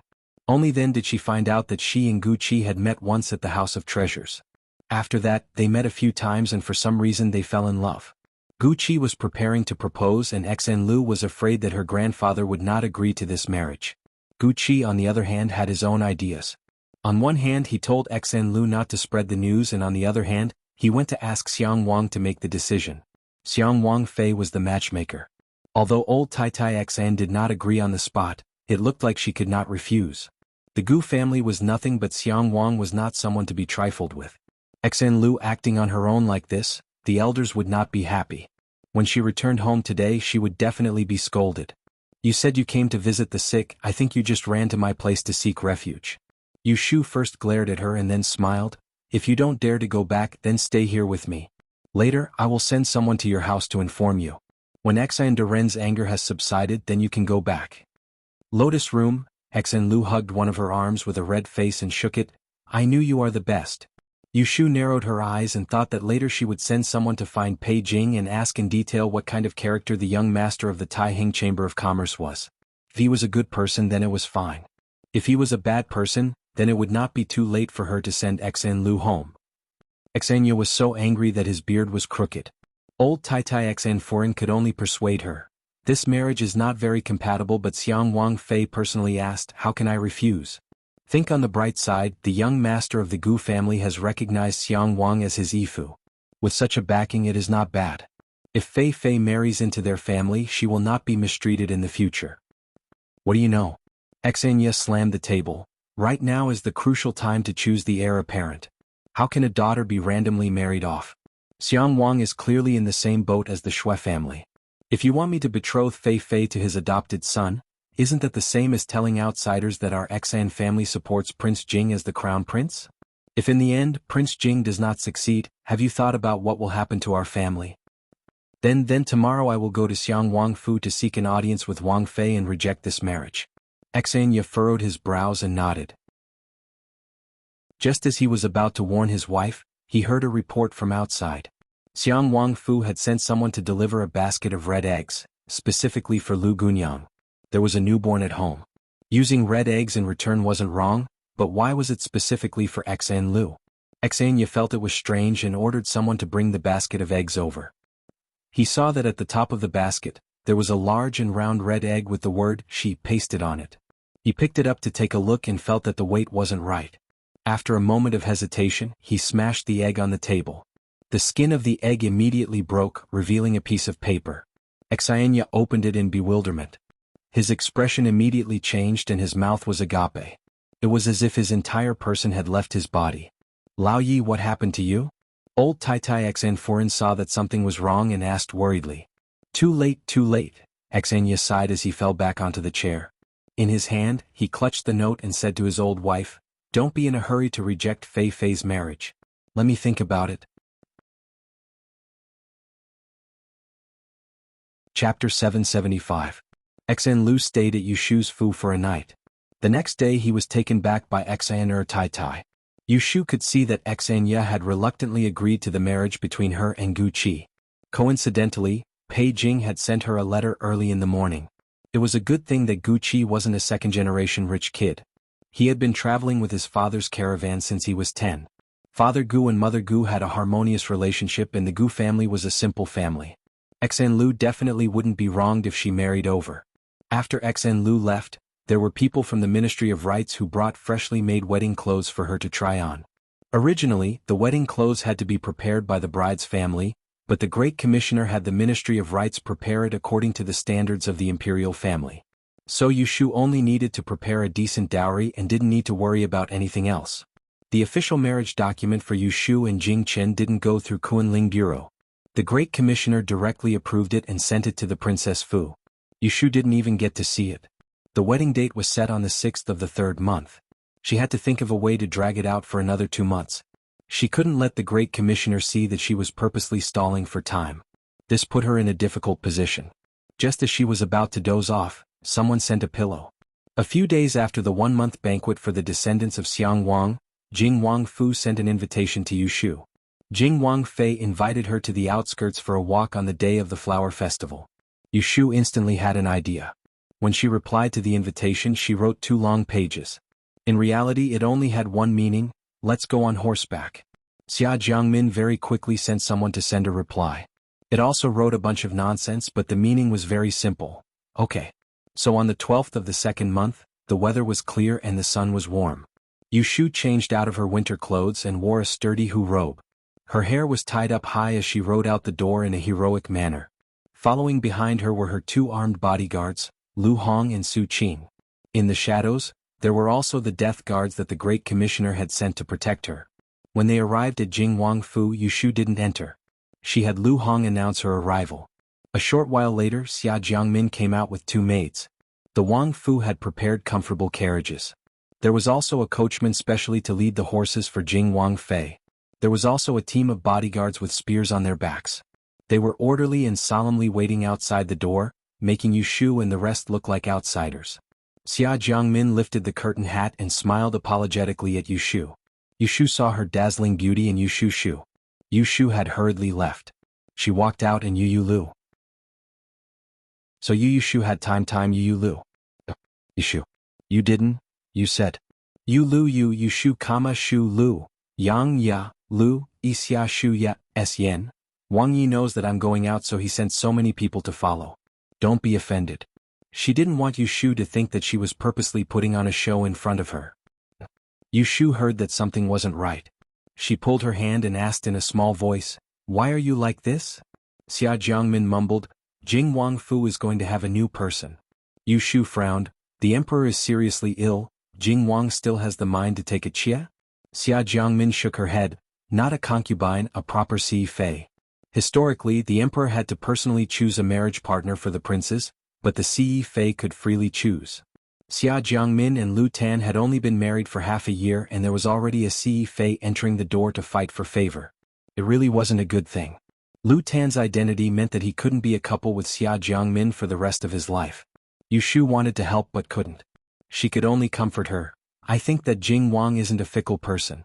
Even if there's a new person, he wouldn't be able to distinguish which is more important." Xia Jiangmin bitterly smiled. Do you know who the Ce Fei that is about to enter the door is? Oh, it's the daughter of the Count of Zhongyang's Fu. Yu Shu raised her eyebrows in surprise. According to what she knew, the Count of Zhongyang's Fu only had one young miss who was yet to be married. You're talking about Rui Zizhu? This Rui Zizhu, she had almost been betrothed to Shui Rui. If Jing Wang really wanted to take Rui Zizhu as a Ce Fei, then it must be that the Zhongyang Fu and the Shui family had reached a secret agreement and Empress Rui had turned to support Lu Tan as the crown prince. That's her. Xia Jiangmin lightly bit her lips and asked her, even though I haven't seen this Rui Xiaojia, but I've heard that she has the countenance of a flower and the moon. She's a beauty that's 1 in 10,000, isn't that right? Hearing what she was worried about, Yu Shu laughed and patted her shoulder. If she's 1 in 10,000, then you're 1 in 10,000. In terms of appearance, Rui Zizhu was on par with Xia Jiangmin a year ago, but after Xia Jiangmin got married, she was like a blooming crabapple flower, growing more and more beautiful by the day. After seeing Xia Jiangmin's outstanding beauty, seeing other women, even if they were extremely beautiful, wouldn't be breathtaking. Really? Really, it's not like I haven't seen her before. Yu Shu smiled coldly. That Rui Zizhu looks soft and weak and easy to bully, but in reality she's not easy to deal with. When she enters Jing Wang Fu, you just have to be careful. I know. You've mentioned it to me in your letters before. Last year at the Gentleman Hibiscus Banquet, she and Shi Wenjunju's group failed to frame you and instead got a bad reputation for being a talkative person. Xia Jiangmin curled her lips, her face full of disdain. Last year on the 6th day of the 6th month, in order to fight for the Golden Jade Hibiscus Lotus and obtain the right to decide their own marriage, all the scholars and beauties of marriageable age in Jing City were invited to the banquet to display their talents. Rui Zizhu took this opportunity to tell a story to frame Yu Shu. She accused her of causing the Ji family to be ruined and was an ungrateful person. Yu Shu waved her hand and said, "It's all in the past, let's not talk about it." After Xia Jiangmin complained to Yu Shu, her mood became a lot more cheerful. In reality, she had only heard a few days ago that Lu Tan was going to take a Ce Fei. At the time, she was heartbroken and had a few words with Lu Tan. In a fit of anger, she didn't care about anything else and sent an invitation to Yu Shu to invite her to go on an outing. Later, under the persuasion of her wet nurse, she took the initiative to admit defeat to Lu Tan and the two of them reconciled. In order to make her happy, Lu Tan didn't stop her from going out for a walk and only sent more people to protect her. When Yu Shu left in the morning, she was still fine. When she came back in the afternoon, she was limping on one leg. During the day on the outskirts, when Yu Shu heard that Xia Jiangmin's horse was the Qianli colt that Prince Jing had gifted to her, her heart itched and she suggested swapping with Yu Shu. Of course, Xia Jiangmin didn't refuse. Who would have thought that after the Qianli colt galloped for a while, it suddenly went crazy and threw Yu Shu off. Luckily, she fell into the bushes and only hurt her leg, she didn't hit her head.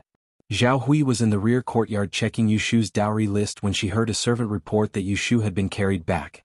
In a panic, she sent someone to the medical hall to bring He Fangji back. When she rushed to the North Xiang and entered the door, she saw Yu Shu lying on the Luohan couch in the living room. Beside her, there was an exquisitely dressed matron who was pulling Yu Shu's hand as she spoke in a low voice. She only saw half of the glistening face and it made Zhao Hui stare in a daze. She then heard this beauty angrily say, "Don't worry, when I return, I will definitely investigate today's matter thoroughly and give you an explanation. To dare to drug the precious colt that Wang Yi gifted to me, someone is deliberately trying to harm me." When Zhao Hui heard this, her heart jumped and she guessed the identity of this beauty. She quickly came forward to pay her respects. "This commoner, He Zhao Shi, greets Wang Fei." Yu Shu and Xia Jiangmin turned their heads at the same time. Yu Shu had just called out "Nyang" when Xia Jiangmin got up to support Zhao Hui. She softly said, "Foreign, quickly dispense with the formalities." Zhao Hui complied and moved forward to take a look. Yu Shu was in a sorry state. One of her legs was stained with blood as it was stiffly placed on the soft pillow. It seemed that the fall wasn't light. Xia Jiangmin saw that her lips were trembling and repeatedly apologized. "It's all my fault, causing the lotus root to fall off the horse. The Tai will be here in a moment, please don't be anxious." Zhao Hui reluctantly nodded her head. She stroked Yu Shu's hair and softly asked her, "Where did you fall? How could you be so careless?" Yu Shu endured the pain and smiled at her as if nothing had happened. "It's just a sprained ankle, nothing serious." Zhao Hui couldn't ask too much in front of Xia Jiangmin. After waiting for a while, He Fangji ran back with a head full of sweat. Yu Xiaoxiu followed closely behind. When the two of them reached the door, they were stopped by the maids of Jing Wangfu. They announced their arrival before they were allowed in. Xia Jiangmin hid behind the screen. He Fangji didn't have time to pay attention to her. He first examined Yushu. The good news was that other than her leg injury, there were only a few scratches on her body. The bad news was that her left calf was fractured. She would need at least 2 months to rest before she could walk. When Yushu heard his diagnosis, she was secretly delighted. Zhao Hui anxiously paced around, afraid that it would delay her marriage. She pretended to be regretful and said, "If I'm like this, I won't be able to leave the house next month. I can only delay the wedding." Sometimes being unlucky wasn't necessarily a bad thing. For example, today when she suggested swapping horses with Xia Jiangmin, it wasn't on a whim. It was premeditated. Yesterday, she had Biki steal a bag of pepper powder and hid it in her sleeves to scatter it on the horse. When the horse got blinded, she would pretend to fall from the horse. This way she could fool the eyes and ears of the great Tidian. Even if the whole thing reached his ears, he would only think that she was innocent and wouldn't suspect that she was deliberately playing tricks. Unexpectedly, before she could take out the pepper powder, the horse suddenly went crazy and rushed into the forest. She was quick-witted and fell off the horse's back with her hands on her head. She fell into a nearby haystack and happened to break her leg. Yifangji went back to the room to get medicine for the bruises. Yu Xiaoxiu volunteered to clean Yushu's wounds. After she washed and changed, medicine was applied and a splint was put on.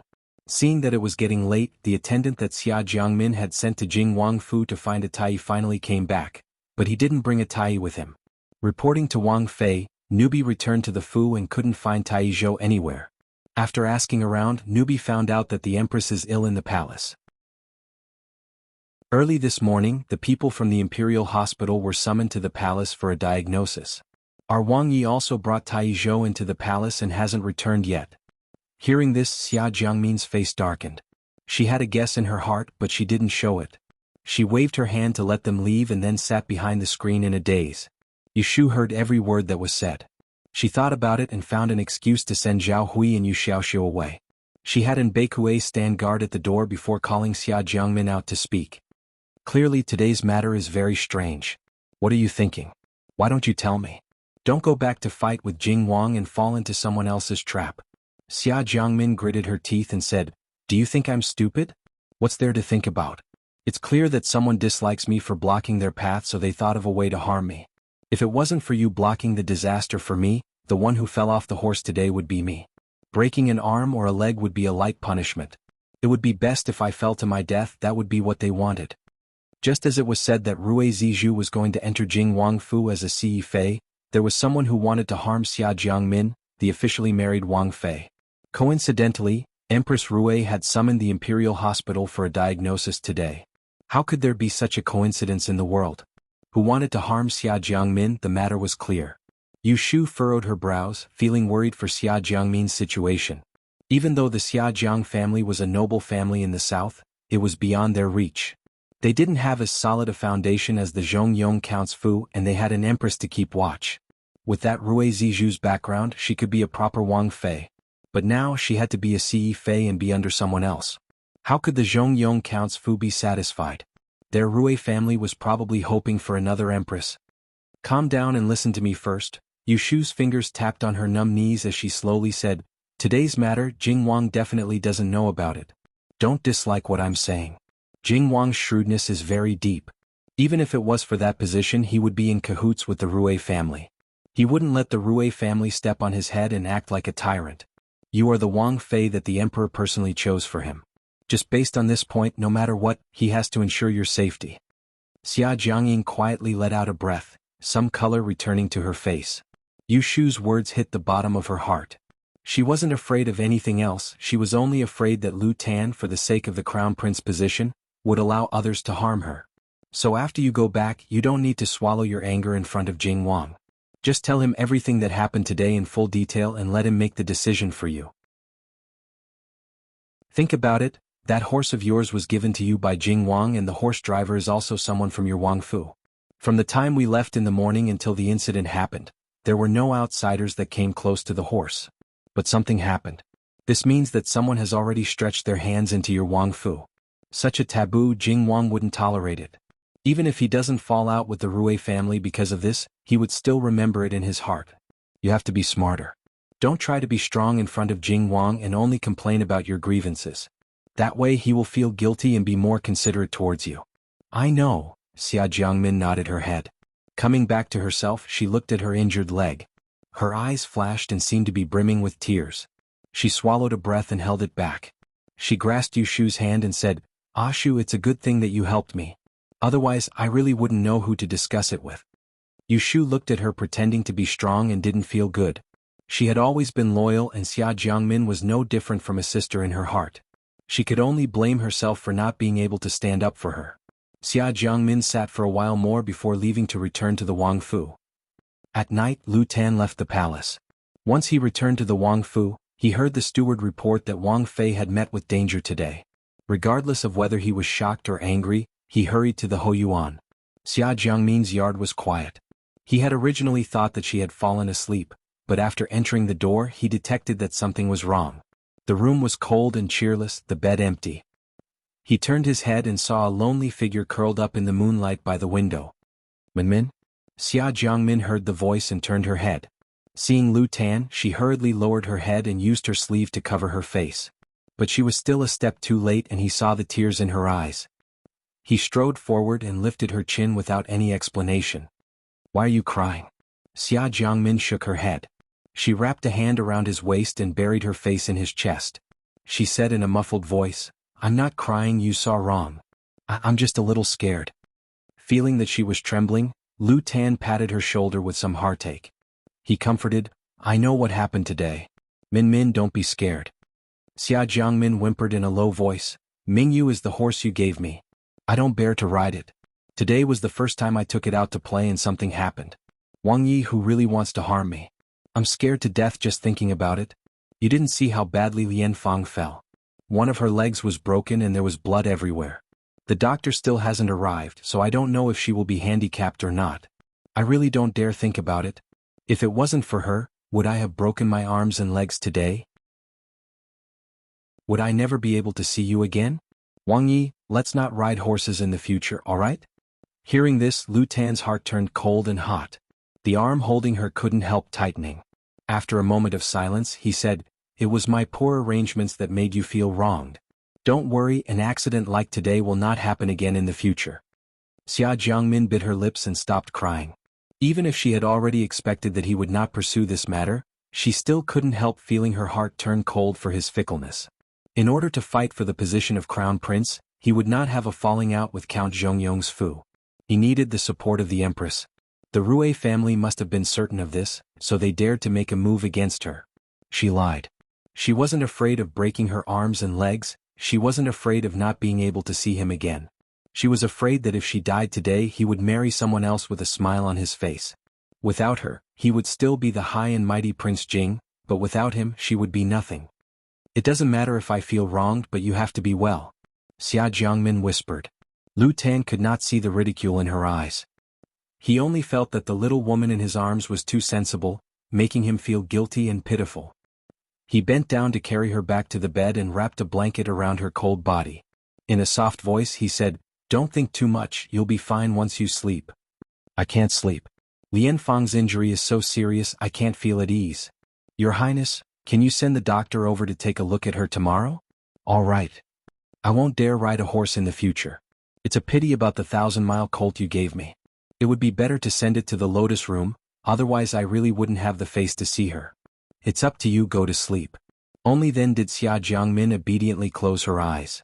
Lu Tan waited for her breathing to stabilize and fall asleep before he quietly left. Once he left the yard, his face became cold. He called for a personal guard and ordered, "Poison all the servants in the stables, break their limbs and throw them into the northern mountain unmarked burial mounds." Good Rue family, good empress. He hadn't even become the crown prince and they were already scheming for the position of the crown princess. They didn't put him in their eyes at all, so hateful. He had to endure this first. There would be a long time in the future. On the second day after Yu Shu fell off the horse, two Tai came to the Fu for a consultation. One was Zhou Tai of Jing Wang Fu and the other was a rare guest. When the great Tidian heard that she had met with an accident, he specially sent his son to visit her. Zhu Qingjue didn't exchange greetings when he saw her. After sitting down, he removed the wooden plank that held her leg in place and threw it to the side. Ignoring Yu Shu's objections, he insisted that she wash off the medicine that he Fangji had applied. He took out a box of black ointment that he had brought and applied a thick layer of it.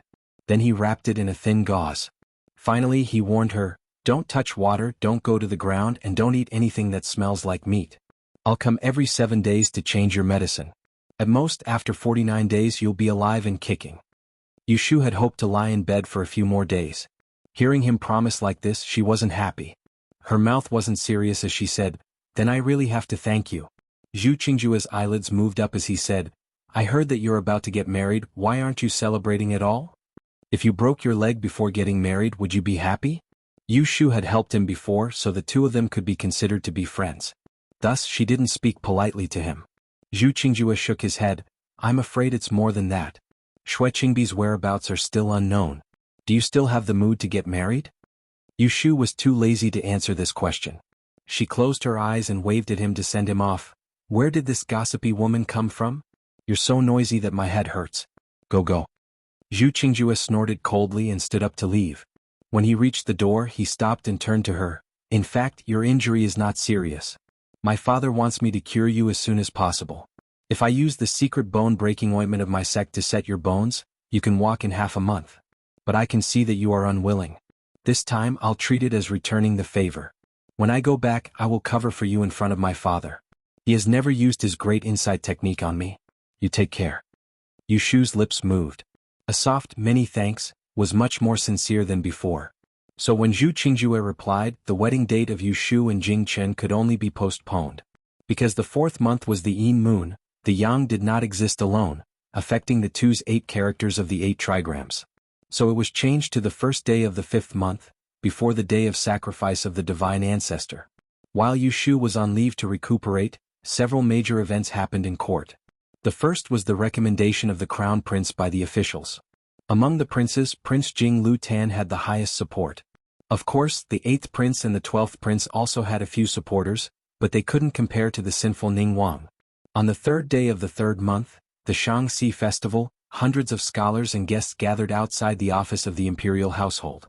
Among them were many commoners who came to watch the commotion. A few of the leaders shouted for Ning Wang, blocking the entire street. The crowd was so excited that they almost smashed the door of the office of the imperial household.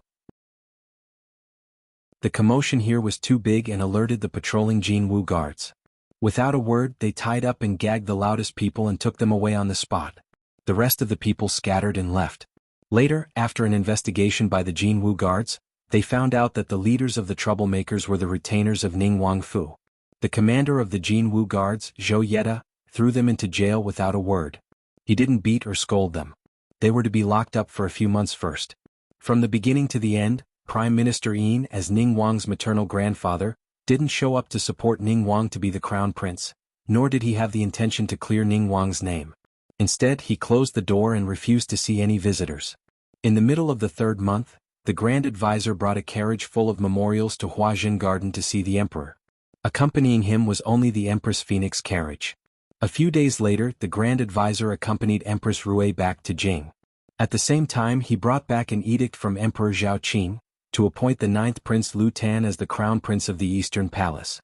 His mother, Xue Shi, would be promoted to Imperial Gui Fei. In addition, left Prime Minister Yin Tianho would be appointed as the Crown Prince's Grand Tutor. Chapter 776. In the 3rd month, the Crown Prince's coronation ceremony had not yet been held, but the official's Jade Archive had already been completed.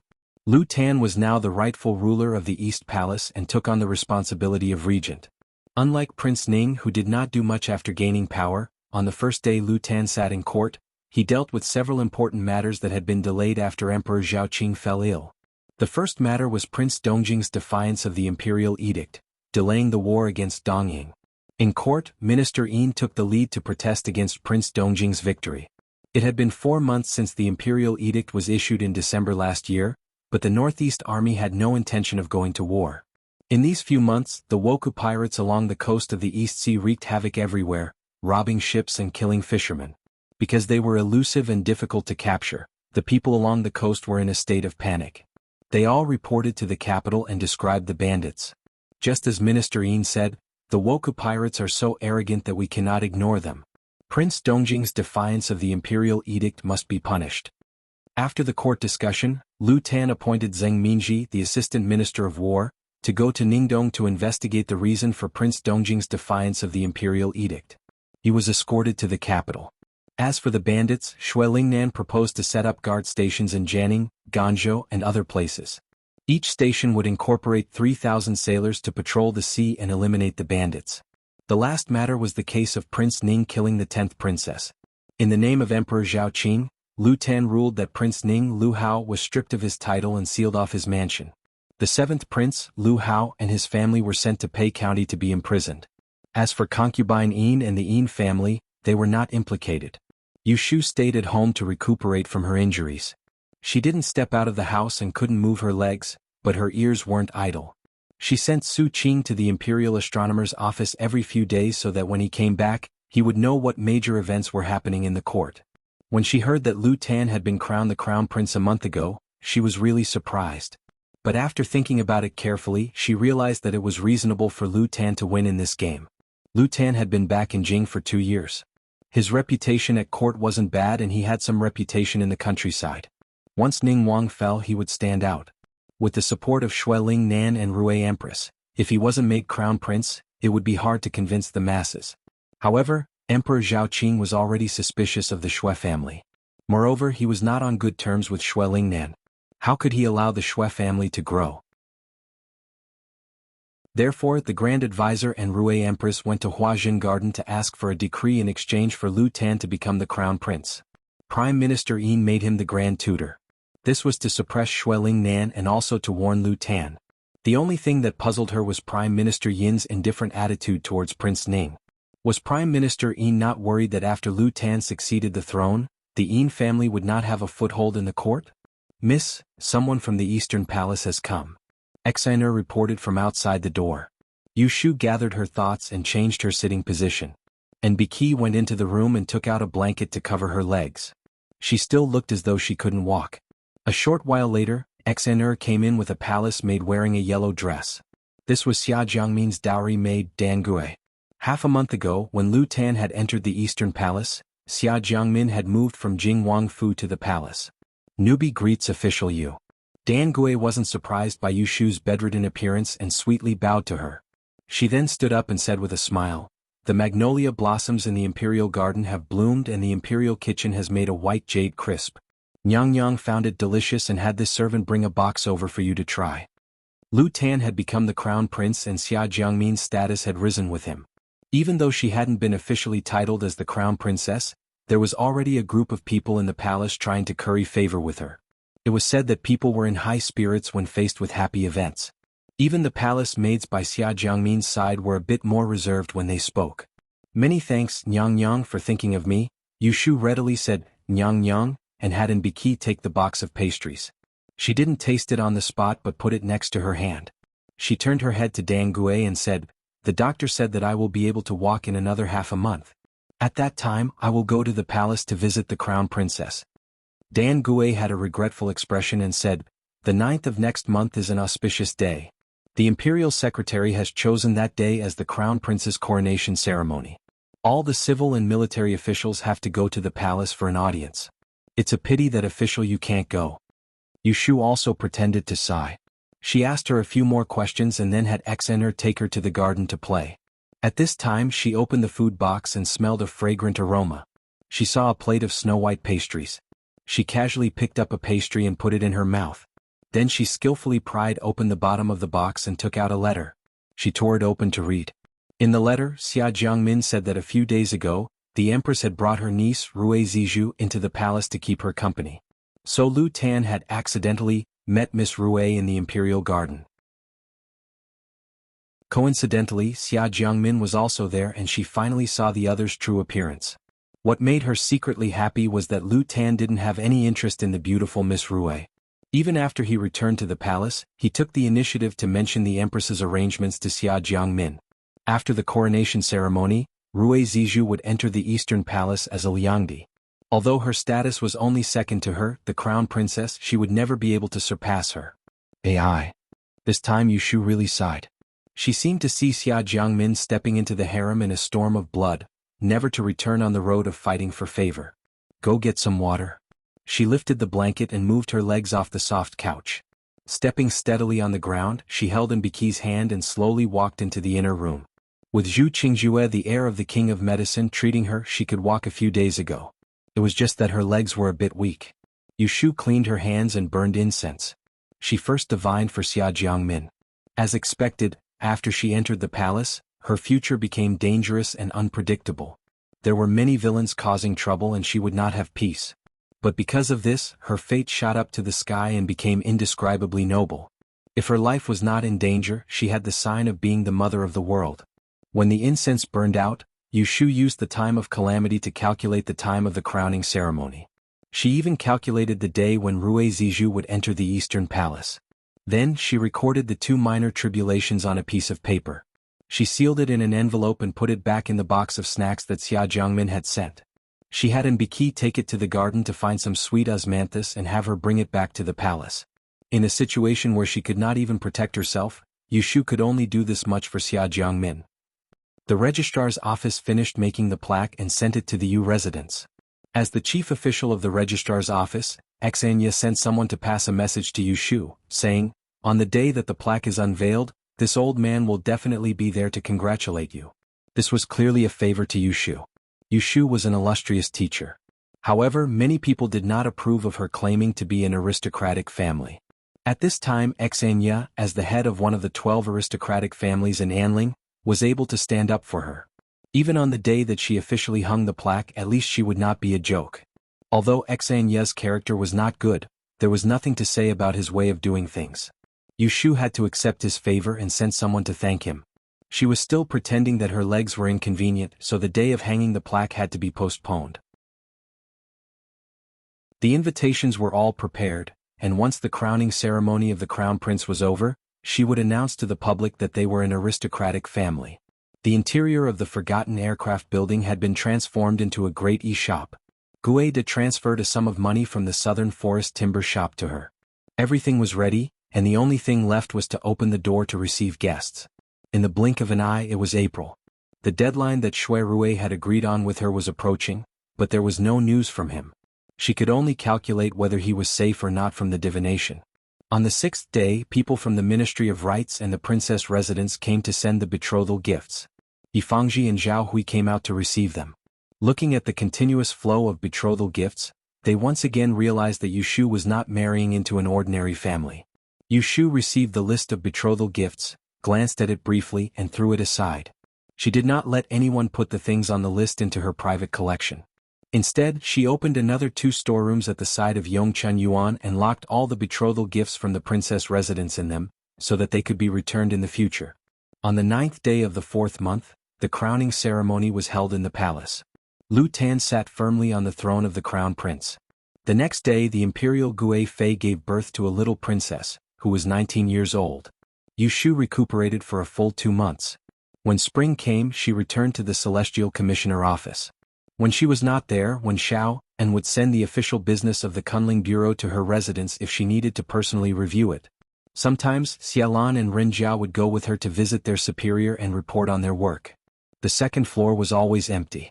When Yushu heard from Wen Xiao, and that Jing Chen did not appear much in the past 2 months, she suddenly realized that ever since she and Jing Chen were engaged, the 2 of them had not seen each other. Even when she was injured, he did not come to see her. Yushu felt it was a bit strange, but she did not think too much about it.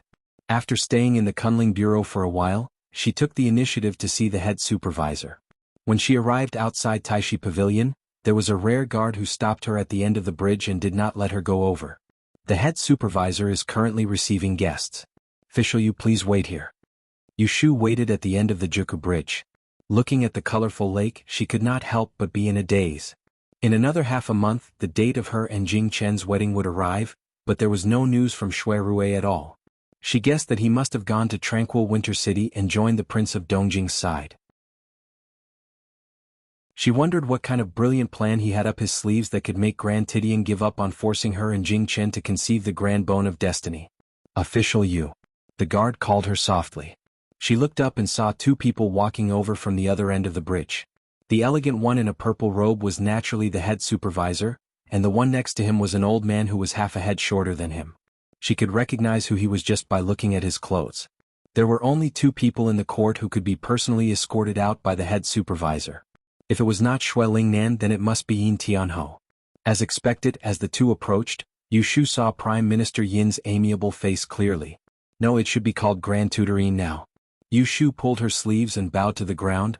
Your humble servant pays her respects to Grand Tutor. The Crown Prince's Grand Tutor was the future teacher of the Emperor, so he should be respected by the world. Even the Crown Prince had to greet him when he saw him. Yin Tianho was the curse that Emperor Zhaoqing put on Lu Tan's head. Yin Tianho stopped and looked at her with a smile. He nodded and said, "Oh, it's Messenger Yu. I heard that you hurt your leg some time ago. Is it better now?" Yu Shu was flattered and said, "It's all thanks to Imperial Physician Zhu's miraculous medicine. Your humble servant is fine now." Yin Tianho seemed to be asking casually and did not care about her. He turned to Zhu Muzhao and said, "As the weather warms up, my knee begins to hurt again. Let Qingjue come and take a look at me another day. Let my old bones endure a few more springs and summers." Zhu Muzhao said, "Let that boy go tomorrow." Yu Shu saw how casual the 2 were. It was not difficult to guess that they had a good relationship. After Yin Tianho left, Zhu Muzhao called Yu Shu into the building. "Have you recovered from your injury?" "Yes." "Have you heard about the recent events in the court?" "I know a little." Zhu Muzhao led her to sit by the window facing the lake. There was a palm-sized purple clay teapot on the tea table. At first glance, it looked no different from an ordinary official kiln. But if one looked at it for a while, they would find something special. The round and small body of the teapot was carved with a pair of yin and yang fish. There was a shallow layer of tea at the base. The 2 small fish seemed to suddenly come alive when they got the water. One of them was in the light and the other was in the dark. It was really a wonderful work. Zhu Muzhao saw that she was secretly looking at the yin and yang teapot on the tea table as she answered, like a child who saw something rare. His face softened a little and said to her with a smile, "This yin and yang teapot was the proud work of old academician Xen. When the tea is poured into the teapot, you can drink it after a while. It has a magical effect of improving the mind. You might as well try it." The old academician Xen he mentioned was not Xen Ya, the left magistrate of the Secretariat, but Xen Ya's father, Old Master Xen, who used to teach in the Taishu Shuyuan. Yu Shu had originally come here to show off her cleverness, so she followed his words and poured herself a cup of tea. She didn't feel anything at first, just a little less bitter than ordinary tea. But after a short while, she clearly felt a wisp of cool air rushing to the top of her head, and she also became clear-headed. This feeling made her think of the imitation Tai Ching cauldron and Tihu incense, which were both from the Xen family. Both of them had the same effect through different means. She had a small book of wonderful and rare objects, given by the Xen family. There was no record of this yin and yang teapot in it, so it must be a secret of the Xen family. "The first day of next month is the wedding day for you and Jingqin. Be careful and don't make any mistakes." Zhu Muzhao urged her like this, not mentioning the changes in the court. Yu Shu put the teacup back in its original place. She looked at his confident expression and pretended to be curious as she asked, "I heard that the Crown Prince sent someone to Ningdong City to denounce him and wanted to escort Prince Dongjing back to the capital?" Zhu Muzhao said, "Jiang Huaying disobeyed the imperial edict and should be punished severely." Yu Shu looked hesitant. Since Prince of Dongjing has the intention to rebel, how can he be arrested without putting up a fight? What if he refuses to return to the capital? Everyone has the right to punish rebels and traitors. It was an understatement, but Yu Shu felt a chill down her spine. The Crown Prince was just a puppet, and the Great Suggestion was the decision-maker of the court. Before Prince of Dongjing rebelled, the Great Suggestion identified him as a rebel. It seemed that he had expected this day. Did he also know that Shui Rui took Yunhua to seek refuge with Prince of Dongjing? Why did she feel that the Great Suggestion meant something else? "What are you worried about?" Zhu Muzhao asked suddenly. Yu Shu coughed to cover up her uneasiness. She said hesitantly, "It is said that Prince of Dongjing has 200,000 soldiers and horses under his command. The Northeast Army is brave and good at fighting. They can often fight 3 enemies on the battlefield. It will not be easy for the court to subdue him." However, Zhu Muzhao smiled at her as if he had a plan in mind and said nothing more. Yu Shu was afraid that he could see that she was trying to get information from him, so she did not dare to ask any more. She sat quietly for a while and then got up to leave. Ningdong City was backed by 2 rivers and on one side by a mountain. It was a place where the military always won. Since it was built 200 years ago, It guarded the border of De-En, repelling the Tartars in the north and threatening the sea in the east. It could be said that De-En's nearly 100 years of peace and prosperity were due to the northeast army of the Jiang family. After the Qingming festival, the north gradually warmed up. The barracks stationed outside Ningdong city all year round began to drill early in the morning. The wide drill ground was densely packed with heads, but under the command of the instructor, they raised their shields and brandished their swords in unison. It was an impressive sight. Ha! Ja! A group of people stood on a high platform in the distance and looked at the scene. The man in the lead was 8 feet tall, with broad shoulders and a majestic figure. He wore a soft armor made of pure gold and wore an eagle feather crown on his head. He looked handsome and extraordinary, but there was a scar at the end of his eyebrow that added some killing intent to him. This man was Prince of Dongjing Jiang Huaying. Second brother, look. The Saber and Shield Battalion has been trained according to your requirements. In another month they will be able to fight the enemy. Jiang Huaying pointed at the soldiers below the platform and said in a loud voice. Beside him stood a handsome young man. He wore a green Confucian robe and his black hair was tied up casually. He looked like a defenseless scholar, but there was an awe-inspiring aura between his eyebrows that was different from ordinary people. This young man, who Jiang Huaying called second brother, was Shui Rui, who had escaped the imperial court's pursuit 2 months ago and came to seek shelter. The Northeast Army has a lot of cavalry. If the imperial court sends troops to suppress us, there will definitely be a large number of archers targeting our cavalry. Big brother doesn't want to be afraid of the slightest thing, so you need this Saber and Shield Battalion to attack and defend. Jiang Huaying nodded in agreement and turned to look at him. He asked with bright eyes, when can the cannons you showed me last time be used in large quantities? Shui Rui smiled and said, soon. My foster father is in the Divine Arms Battalion all day long. Once there is any progress he will inform Big Brother. Jiang Huaying patted his shoulder happily and said with affection, come, let's go to the Golden Spear Battalion to take a look. You can exchange a few moves with me. Who knows, I might need you to lead the troops into battle in the future. Don't slack off. As the two of them spoke, they went down the high platform. While they were discussing the matter regarding the stockpiling of provisions, a fiery red steed suddenly charged over from the opposite side and stopped abruptly in front of them. Jiang Mia wore a beautiful riding attire and sat on the back of the steed. She carried a curved bow on her back and held a long whip in her hand. She glared at Shui Rui fiercely with an expression as if she was going to denounce him. We agreed to go hunting with me today. I've been waiting here and there, so why didn't you come? Shui Rui raised his head and glanced at her. He said with a faint smile, when did I agree to go hunting with you? It was all your own decision. Seeing that he didn't know what was good for him, Jiang Mia angrily waved her hand and was about to lash him with her whip. However, Jiang Huaying reacted quickly and snatched the whip from her hand. He reprimanded her sternly, this is a restricted area of the barracks, not a place for you to flaunt your prowess. Shining is also your elder brother. How did I teach you? When Shui Rui came to seek shelter, he naturally changed his appearance. He no longer used his original name, nor did he use the alias Chao Zixin. Instead, he used the name of his birth mother, Madame Han, to call himself Lu Shining. Having her whip snatched away by her elder brother, Jiang Mia angrily glared at Shui Rui a few times before pulling the horse's head and galloping away. Jiang Huaying sighed at her retreating figure. He turned back to look at Shui Rui's expression and said hesitantly, it's all my fault for spoiling her. Don't be fooled by her fierce attitude towards you. In fact, she likes you in her heart. That's why she doesn't know how to treat you. Are you really not going to reconsider what I said to you last time? Elder brother, Shui Rui interrupted him and bluntly said with a frown, don't mention this matter again. I bear the grudge of my father's death. If I don't break in Ling, I will never marry.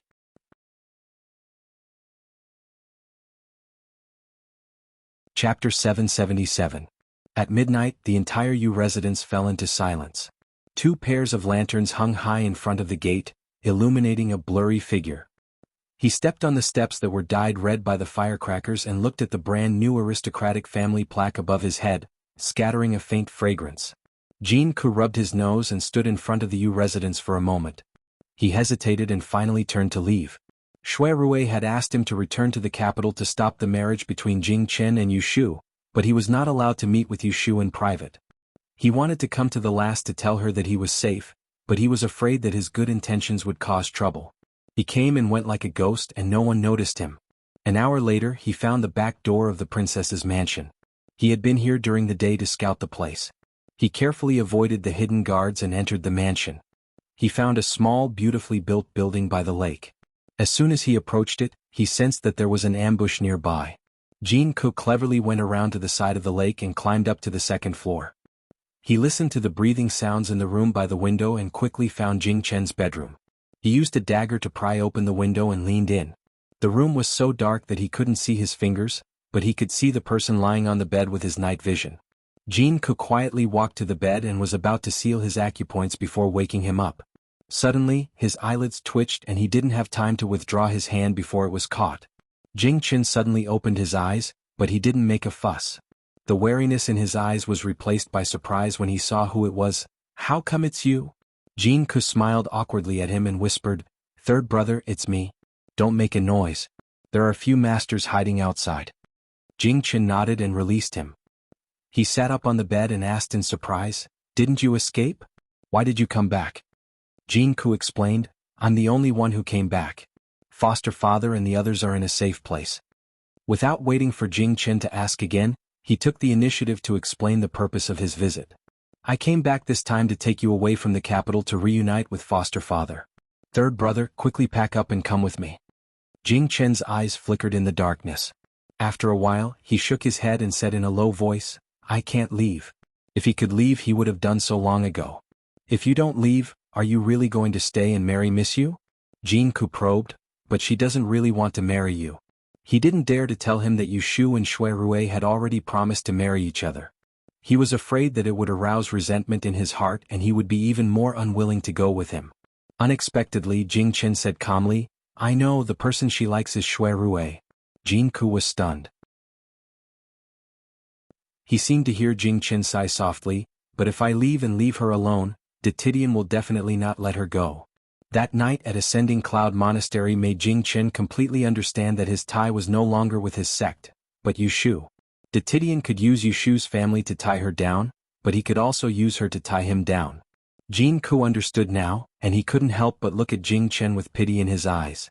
These two brothers had fallen in love with the same girl, yet they both couldn't get what they wanted. Shui Rui was slightly better, as at least he and the girl were in love with each other. But Jing Chen, he had wronged himself like this and he didn't know if the girl would appreciate it. Let me put it this way. Even if you leave, that old thief surnamed Zhu will definitely not make things difficult for Miss Yu. On the contrary, she will only truly be free if you leave. Jin-ko wasn't good at persuading people. These words were all taught to him by Shui Rui. "Listen, old thief Zhu forced you to marry Miss Yu because he wanted to obtain the Destiny Grand Bone. But even if he obtained the Destiny Grand Bone, he still wouldn't be able to open the 6 Rin Book of the Fairy Maiden because," he moved closer to Jing Chen's ear and lowered his voice to say, "because the 6 Rin Book of the Fairy Maiden he obtained is fake." Jing Chen's heart skipped a beat as he looked at Jin-ko in disbelief. What did he just say? Titian's painstaking efforts to get the 6 Rin Book of the Fairy Maiden was fake? I didn't lie to you.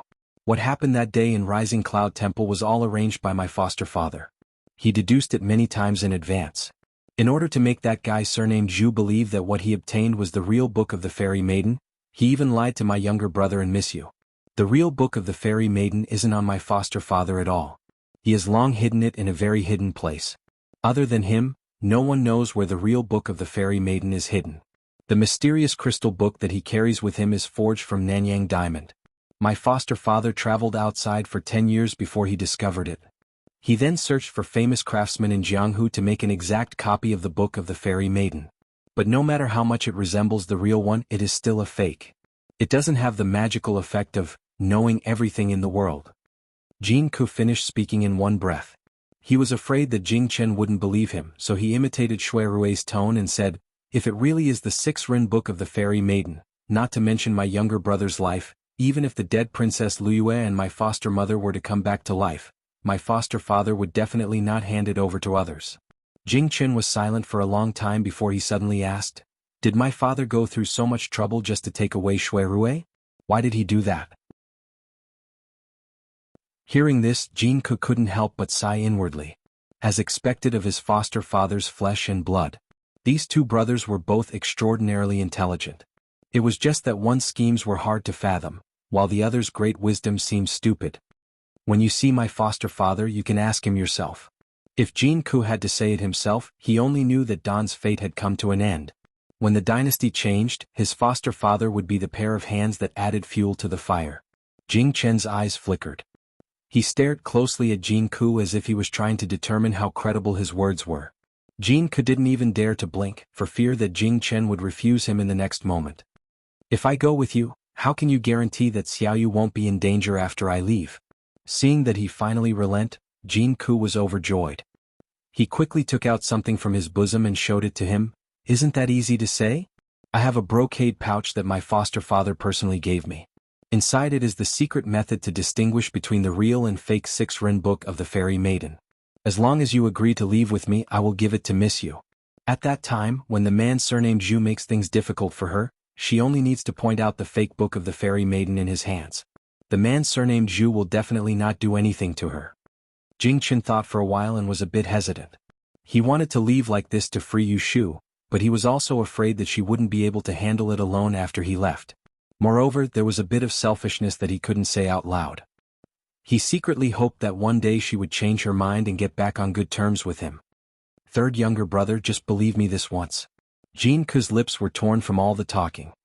He said with a bitter expression, even if you don't believe me, you should believe your second older brother. He has deep feelings for Miss Yu, so why would he harm her? I'll tell you the truth. He was the one who told me to go back to the capital to persuade you to leave. Hearing this, Jing Chen's expression was obviously dazed for a moment. Is that so? He told you to come find me? That's right, he told me to come. He also said that you have a sincere heart for Miss Yu. If it's for her good, you will be willing to leave. Jin Ku himself felt that these words were a bit despicable. There was a fair chance to marry the beauty in front of Jing Chen, but he wanted him to give up and leave. How many men in this world could do that? Jing Chen stood up with his hands on his knees and walked off the bed. Jin Ku couldn't see the bitterness and struggle in his eyes. Third younger brother? Let me think about it. Seeing that the 4th month was about to end, there was a happy atmosphere inside and outside of the Yu estate. The eldest daughter of the estate was going to get married tomorrow, and the servants had received new clothes and shoes. Tomorrow not only could they join in the fun, but they could also receive rewards. How could they not look forward to it? At this moment, Zhao Hui was a bit angry. This morning, when she went to the north courtyard to check the items, she happened to see Yu Xiaoxiu's little mouse coming out of a pile of wedding clothes.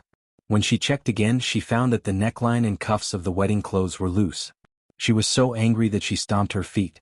Yu Shu wasn't in the room, so Zhao Hui asked the head maidservant in her courtyard and hurried to Yongchun Court. When she entered the garden, she saw Yu Shu sitting by the pond and basking in the sun. She was so angry that she almost laughed. Look at your face. It's as red as a monkey's face. Get up and go back to the room. Yu Shu was in a daze. When she was pulled up from the rocking chair by Zhao Hui, she came back to her senses. Seeing her angry face, she asked slowly, "What did you say?" Zhao Hui only thought that she was dizzy from the sun and didn't notice her abnormality. She gritted her teeth and said, "I told you many times not to keep that mouse. You don't know how hateful it is. It bit your new wedding clothes. Quickly go back with me and see how to repair it." Yu Shu made a no sound and casually said, "If it's bad, then it's bad. Why do you need to repair it?" Zhao Hui glared at her and said, "You're talking nonsense again. If you don't repair it, what will you wear tomorrow?" Then she pulled her away without any explanation. This torment lasted the entire morning. Fortunately, Pei Jing's foreign, Qin Shi, was also in the food to help. Her needlework was very good. She thought of a way to stitch back the loose threads with red thread. If one didn't look carefully, one wouldn't be able to see the damage. Yu Shu looked at them with a lack of interest. When the clothes were repaired, Zhao Hui let out a sigh of relief. Yu Shu lazily got up and said, "I'm going back to my room to sleep. Mother and Jioma should also rest." Seeing that Yu Shu had left, Qin Shi turned her head and whispered to Zhao Hui, "Why is she so listless? Did she quarrel with the new son-in-law?" Zhao Hui was busy hanging up the wedding clothes and replied, "It can't be. Yesterday, the Princess Fu sent a few pots of flowers for her. I think it's fine. Aren't all girls like this?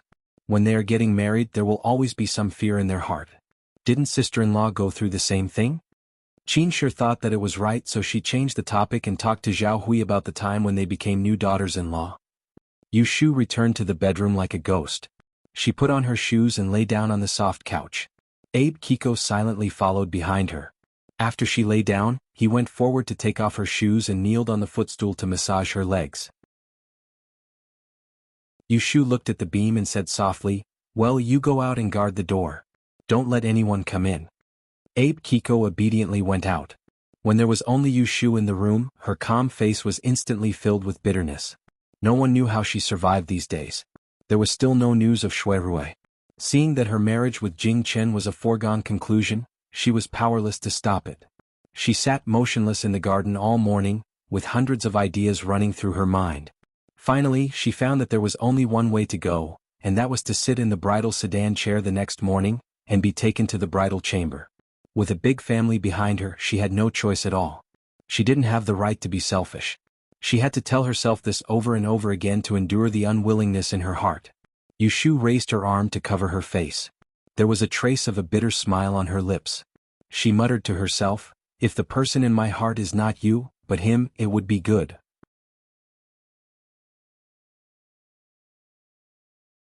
Chapter 778. Recently there was a rare incident in the capital. It was said that on the day that the emperor personally appointed messenger Miao Ling to be married, the groom disappeared. The bride's bridal sedan chair went out of the main gate. The bridal sedan chair, along with the dozens of heaps of dowry, returned untouched. Some people said that this female envoy was extremely ugly. Although she had the ability to call the wind and summon the rain, she was not liked by men. Moreover, the man she was going to marry seemed to be a relative of the imperial family. Some people said that the bride accidentally broke her leg before getting married and became a cripple. The groom was not willing to marry her, so he ran away. Some people said that the groom who ran away already had a lover, and the two eloped the night before the wedding. Although there were different opinions, one thing was certain: the bride became a joke in everyone's mouth. However, at this moment, Yushu, who was in the center of all kinds of rumors and slanders, was not as worried as people imagined. On the contrary, she never felt so relaxed again. It had been 3 days since Jing Chen escaped the marriage. The entire Yu residence was shrouded in dark clouds. She did not shed tears of sadness, nor did she fly into a rage out of humiliation. On the day of the marriage, she opened her eyes in a daze and found a brocade pouch in her hand.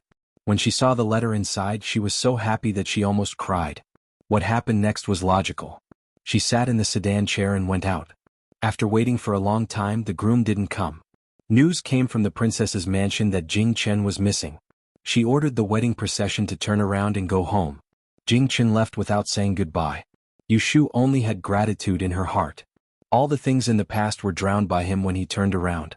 This time he let go of his feelings, and she also let go of her resentment. Yushu waited at home for 3 days. The Great Commissioner probably couldn't find Jing Chen's whereabouts, so they finally found her, the victim. When the Great Tipping Point sent someone to summon her, Yushu was in the stable brushing Little Red's back with her sleeves rolled up. When she heard the news, she calmly returned to her room and changed into a set of clean clothes. She took off the ring on her left hand and placed it under her pillow. Then she followed the person to the imperial astronomer. In Taishi restaurant, Zhu Muzhao rarely had a serious face. When he saw Yushu coming in, he didn't comfort her but asked, "Where did Jing Chen go?" Yushu already had a plan, so she was not afraid of his cold face. She told him the truth. He went to find his father. As soon as she finished her words, Zhu Muzhao raised his hand and threw the paperweight on the table at her. Yushu didn't have time to dodge it. The hard jade stone hit her head, making a muffled sound, and then fell to the ground. There was a sharp pain on Yushu's forehead, and then she felt dizzy. Her body swayed and she barely stood still. She covered her head and looked at the angry man with a mocking smile. "Do you think that you can rest easy if he runs away?" Zhu Muzhao said coldly, "You are courting death." Yushu retorted, "Even if he doesn't run away, do you think that everything will be fine after you get the destiny bone?" Hearing the hidden meaning in her words, Zhu Muzhao suddenly narrowed his eyes. "What are you trying to say?" Yushu didn't fear death and told him, "The Book of Mystery Women's 6 Rens that you got from Yunhua is fake." Zhu Muzhao was stunned and his face slowly became ugly. He looked at Yushu with a sharp gaze and said in disbelief, "Impossible, you are lying to me. Don't tell me you still can't tell if it's the truth or a lie." Yushu met his pressing gaze and repeated, "The Book of Fairy Maiden that you obtained is fake." Zhu Muzhao's face was completely pale. If he had a second paperweight in his hand, he would have thrown it at Yushu's face again without hesitation. Seeing his expression change, Yushu felt an indescribable sense of joy in her heart. She added fuel to the fire and said, "If you still don't believe me, you can take out the Book of Mystery Women. Yunhua left a secret mark on it, I can point it out to you." Zhu Muzhao closed his eyes and thought for a long time. When he first got the Book of Mystery Women, he was also worried that it was fake. He had repeatedly appraised it, cut it with a knife, grilled it with fire, and even compared it with the handwritten notes left by the former great teacher, but he didn't find anything wrong. He calmed down, tapped his fingers on the table and said, "Gu Hong, bring me the Book of Mystery Women." It wasn't that he didn't believe in his great insight technique, but he didn't want to believe that he would fall into Yunhua's trap. Yunhua was full of tricks. Since he could deceive him once, it was hard to guarantee that he wouldn't do it again. "Master, please wait a moment." Yushu heard someone responding to him in a low voice. Although she didn't see the person, the voice was slightly familiar. It must be his loyal servant, or else how would he know where the Book of Mystery Women was kept? Zhu Muzhao looked at Yushu's calm performance, and the anger in his heart couldn't be extinguished, so he sneered and said, "Later, if you can't prove that the Book of Mystery Women's 6 rens in my hand is fake, I will let you taste the feeling of begging for death." Yushu shut her mouth and didn't try to provoke him again. She frowned tightly and her head hurt badly, but she didn't dare to slack off. She waited quietly for the time it took for a joss stick to burn, and the person returned. He walked in from the back door with a wooden box in his hands. Only then did she see the person's appearance clearly, and she immediately recognized that he was the person holding the sword who followed Zhu Muzhao that night in Rising Cloud Temple. It seemed that this person's kung fu was unfathomable, and even a peerless master like Jin Ku was afraid to fight with him recklessly. "Master." Gu Hong put the wooden box on the table in front of Zhu Muzhao, but he didn't leave immediately. Instead, he stood to the side and stared at Yushu expressionlessly. Zhu Muzhao opened the box and beckoned Yushu to come forward. "Come here and point it out for me." Yushu gently rubbed the protruding lump on her forehead, gritted her teeth and strode forward. She took the glazed crystal treasure book from his hands, lowered her head and flipped to the back. She pursed her lips and carefully explored the uneven diagram with her fingers. After a while, her eyes suddenly brightened, and her fingers stopped on the Destiny Grand Bone diagram. She said to Zhu Muzhao, "Touch here. Is there anything different?" Zhu Muzhao reached out and touched it, but he didn't find anything unusual. Yushu didn't reveal it for the time being. She pointed out a few other bones on the diagram and asked him to touch them one by one. Zhu Muzhao frowned, but he still couldn't figure it out. Yushu sighed in admiration at Yunhua's ingenuity in her heart as she revealed the answer to the riddle. There are a total of 81 human bones drawn on this diagram. Most of them are indented and only a few are protruding. You can change the strokes on these protruding bones and see what kind of character it is. As she spoke, she took a brush from the table, dipped it in cinnabar, and wrote the character stroke by stroke on the table. The characters on the Book of Xiannu were all in seal script. Yushu couldn't recognize a few of them, but she had seen this character in the brocade pouch that Yunhua had written in her own handwriting, and she remembered it clearly. This character was pronounced as fake. Fake meant fake. Yunhua used this character to mock Zhu Muzhao's incompetence. Zhu Muzhao stared at the bright red character fake on the table. His fingers trembled slightly and he clenched his fists tightly. However, he couldn't help but tremble all over. He let out a muffled cough from his throat, and a trail of blood flowed out from the corner of his mouth. Yushu was so frightened that she took 2 steps back. She didn't expect him to be so angry that he would vomit blood. When Gu Hong saw this, he hurriedly stepped forward and pressed on Zhu Muzhao's shoulder. He stretched out a palm and massaged his back to help him suppress the surging blood in his chest. Zhu Muzhao closed his eyes tightly and slowed down his breathing.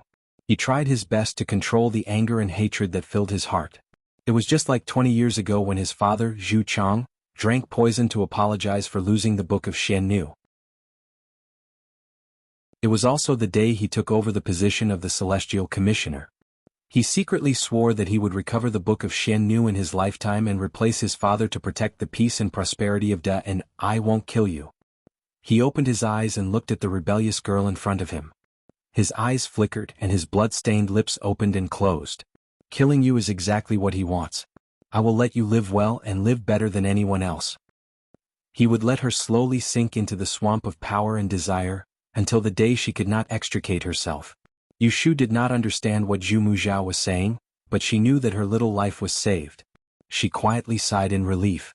After relaxing, she felt her whole body go soft, as if there was a big stone on her head.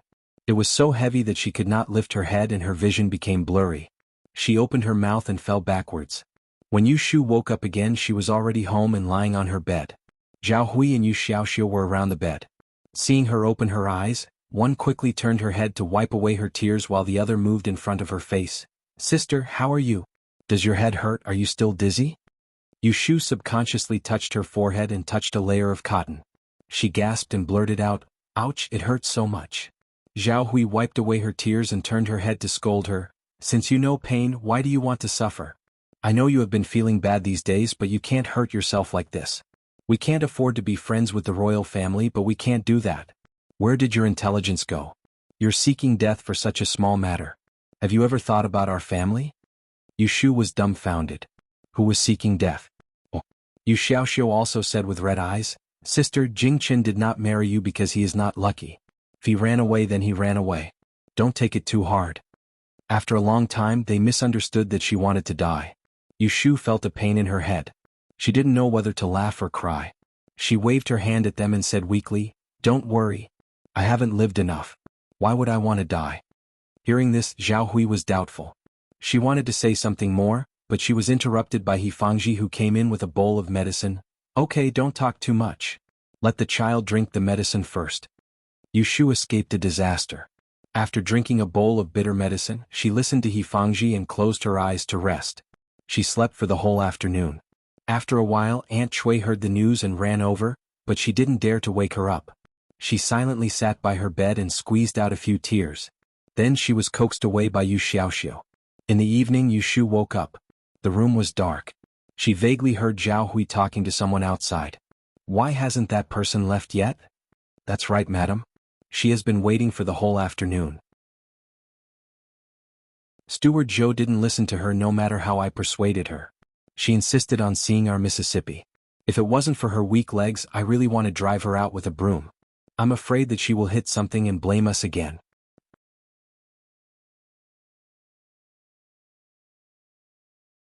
Chapter 779. Yu Shu was not surprised that Shui Yun would come to her door. Even she only learned that Jing Chen left on the morning of her wedding. She didn't even see him for the last time, let alone Shui Yun. She didn't let anyone drive Shui Yun out. Jing Chen left without saying goodbye because of her. She had to give Shui Yun an explanation. "Go and tell her that I asked her to go back first and come back tomorrow morning." Yu Shu let Lin persuade Shui Yun to return to the Princess Fu first. It was too late today. In addition, she had a headache and couldn't control her temper. She was afraid that Shui Yun would quarrel with her. If she insists on not leaving, take her to the guest room in the west wing to rest for the night. After Lin conveyed the message, Shui Yun really didn't want to leave. She brought along a maidservant and stayed in the guest room. She looked as if she wouldn't leave until she saw Yu Shu. She looked just like a debt collector. Lin came back and told Yu Shu. Yu Shu was helpless and let her go.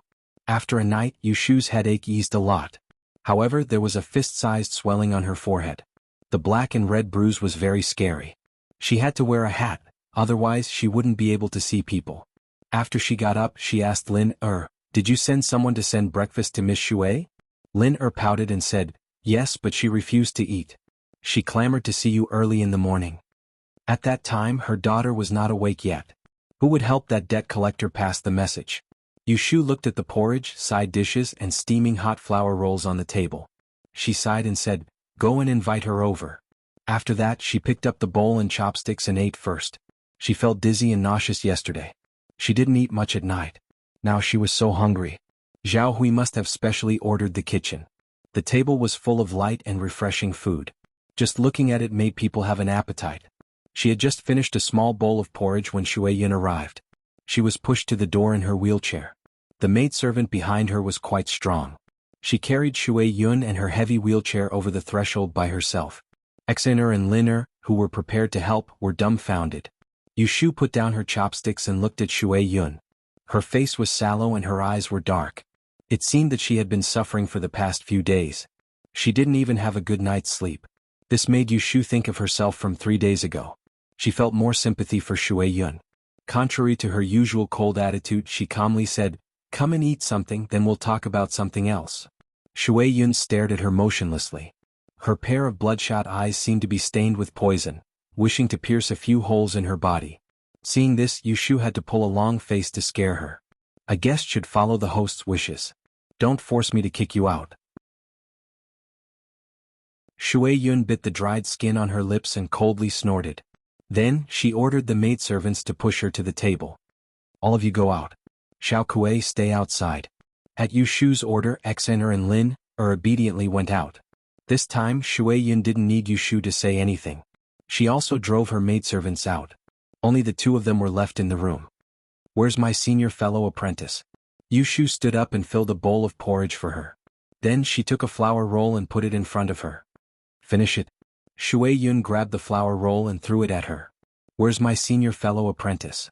Yushu frowned and resisted the urge to press her head into the bowl. She bent down to pick up the flour roll and blew on it. Then she peeled off the dirty outer layer. She broke off a piece and put it in her mouth. After chewing it, she forced the remaining half into Shui Yun's hand. After you finish eating, I'll tell you where Jing Qin is. She pressed on Shui Yun's weak point. Shui Yun ate the flour roll she picked up from the ground with a humiliated expression. Then she was forced to drink a bowl of porridge. Finally, her face had some color. Where's my senior fellow apprentice? Shui Yun slammed the bowl on the table. Jing Qin went to find his biological father. You lied to me. Shui Yun widened her eyes. She didn't believe her words at all. Yun Huaizi had been dead for 20 years. Where could Jing Qin go to find him? Was he going to seek death? Why would I lie to you? Yun Hua is not dead. He's still alive. Yushu crossed her arms and looked down at Shui Yun's surprised face. She said, Jing Qin should have told you that I'm the one who broke his life.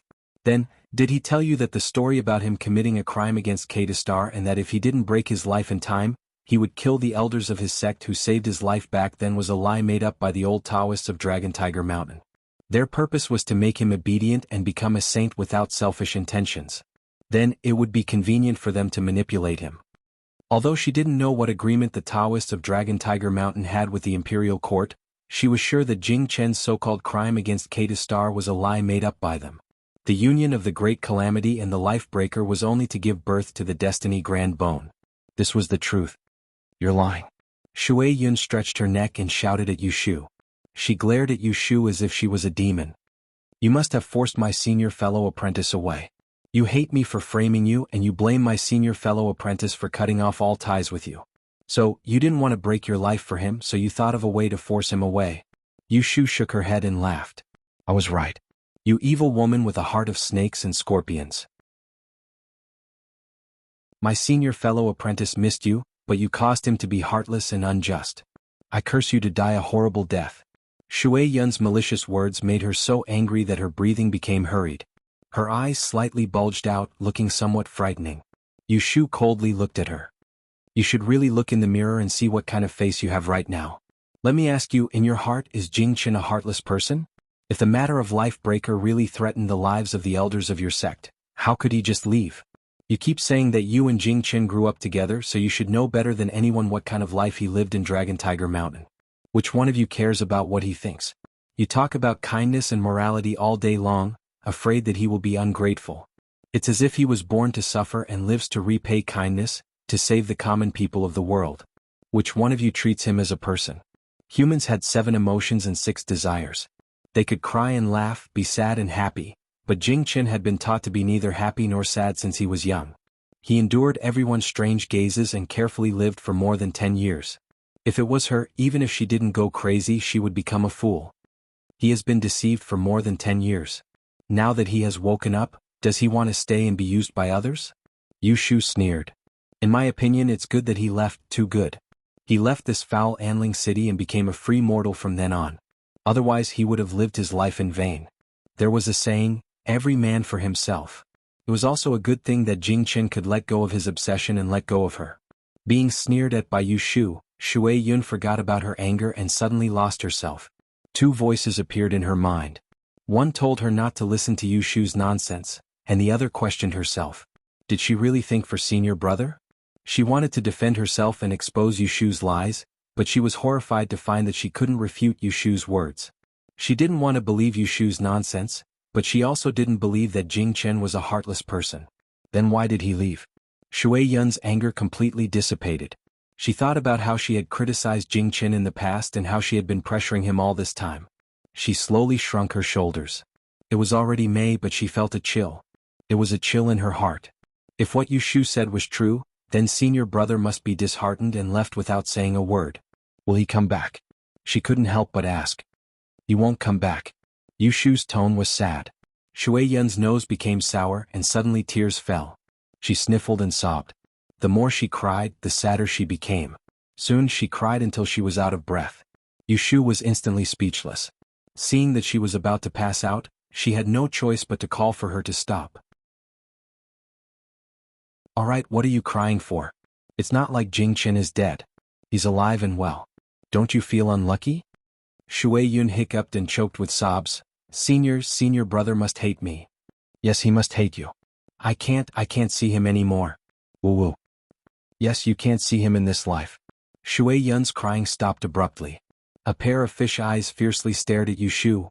I can't see him and you can't see him either. What are you so proud of? Yu Shu rolled her eyes. Which eye of yours saw me proud? I was clearly comforting you. Shui Yun was ashamed and angry. Who needs your comfort? How was this comforting? This was simply pouring salt on her wound. If you don't need it, then don't. Yu Shu said somewhat impatiently. Have you cried enough? If you have, then go back. I have already said what needs to be said. Don't come here to make trouble again. If you do, I won't be polite to you next time. Shui Yun's little face tightened and she held back her tears. She said to Yu Shu in a threatening manner, It's fine if my senior brother is safe and sound, but if one day I find out that you lied to me, I won't let you go even if I become a ghost. Yu Shu sneered and didn't call out her bluff. For Jing Chen's face, she was too lazy to argue. Come, see the guest out. And Beikue and Shui Yun's maidservant walked in one after the other. Shui Yun carelessly wiped the tears on her face and had someone push her to the door. She looked back at Yu Shu and said in a muffled voice, Before senior brother left, he left a note saying that you left something with him and wanted me to return it on his behalf. When you have time, come to the Princess Fu to get it. Yu Shu raised her eyelids and asked suspiciously, What thing? Shui Yun snorted angrily, It's just a broken sword. What good thing can it be? She originally didn't intend to tell her. Even if it was a broken sword, it was something that her senior brother had used. She could benefit anyone but her. But because this was the last thing her senior brother entrusted to her, she had to do it no matter how unwilling she was. It wasn't because she felt guilty in front of this bad woman. After Shui Yun disappeared, Yu Shu slowly realized what the broken sword was. It was an ancient sword that she first obtained from a group of evil Taoists in Yang. Later she gave it to Jing Qin. She still remembered that the sword was very old. The body of the sword was covered in green rust. She couldn't tell its age. But once, she met old academician Xian at the Xian family's great exchange hall. When she asked about the ancient sword, the old man seemed to know its origin, but he refused to tell her.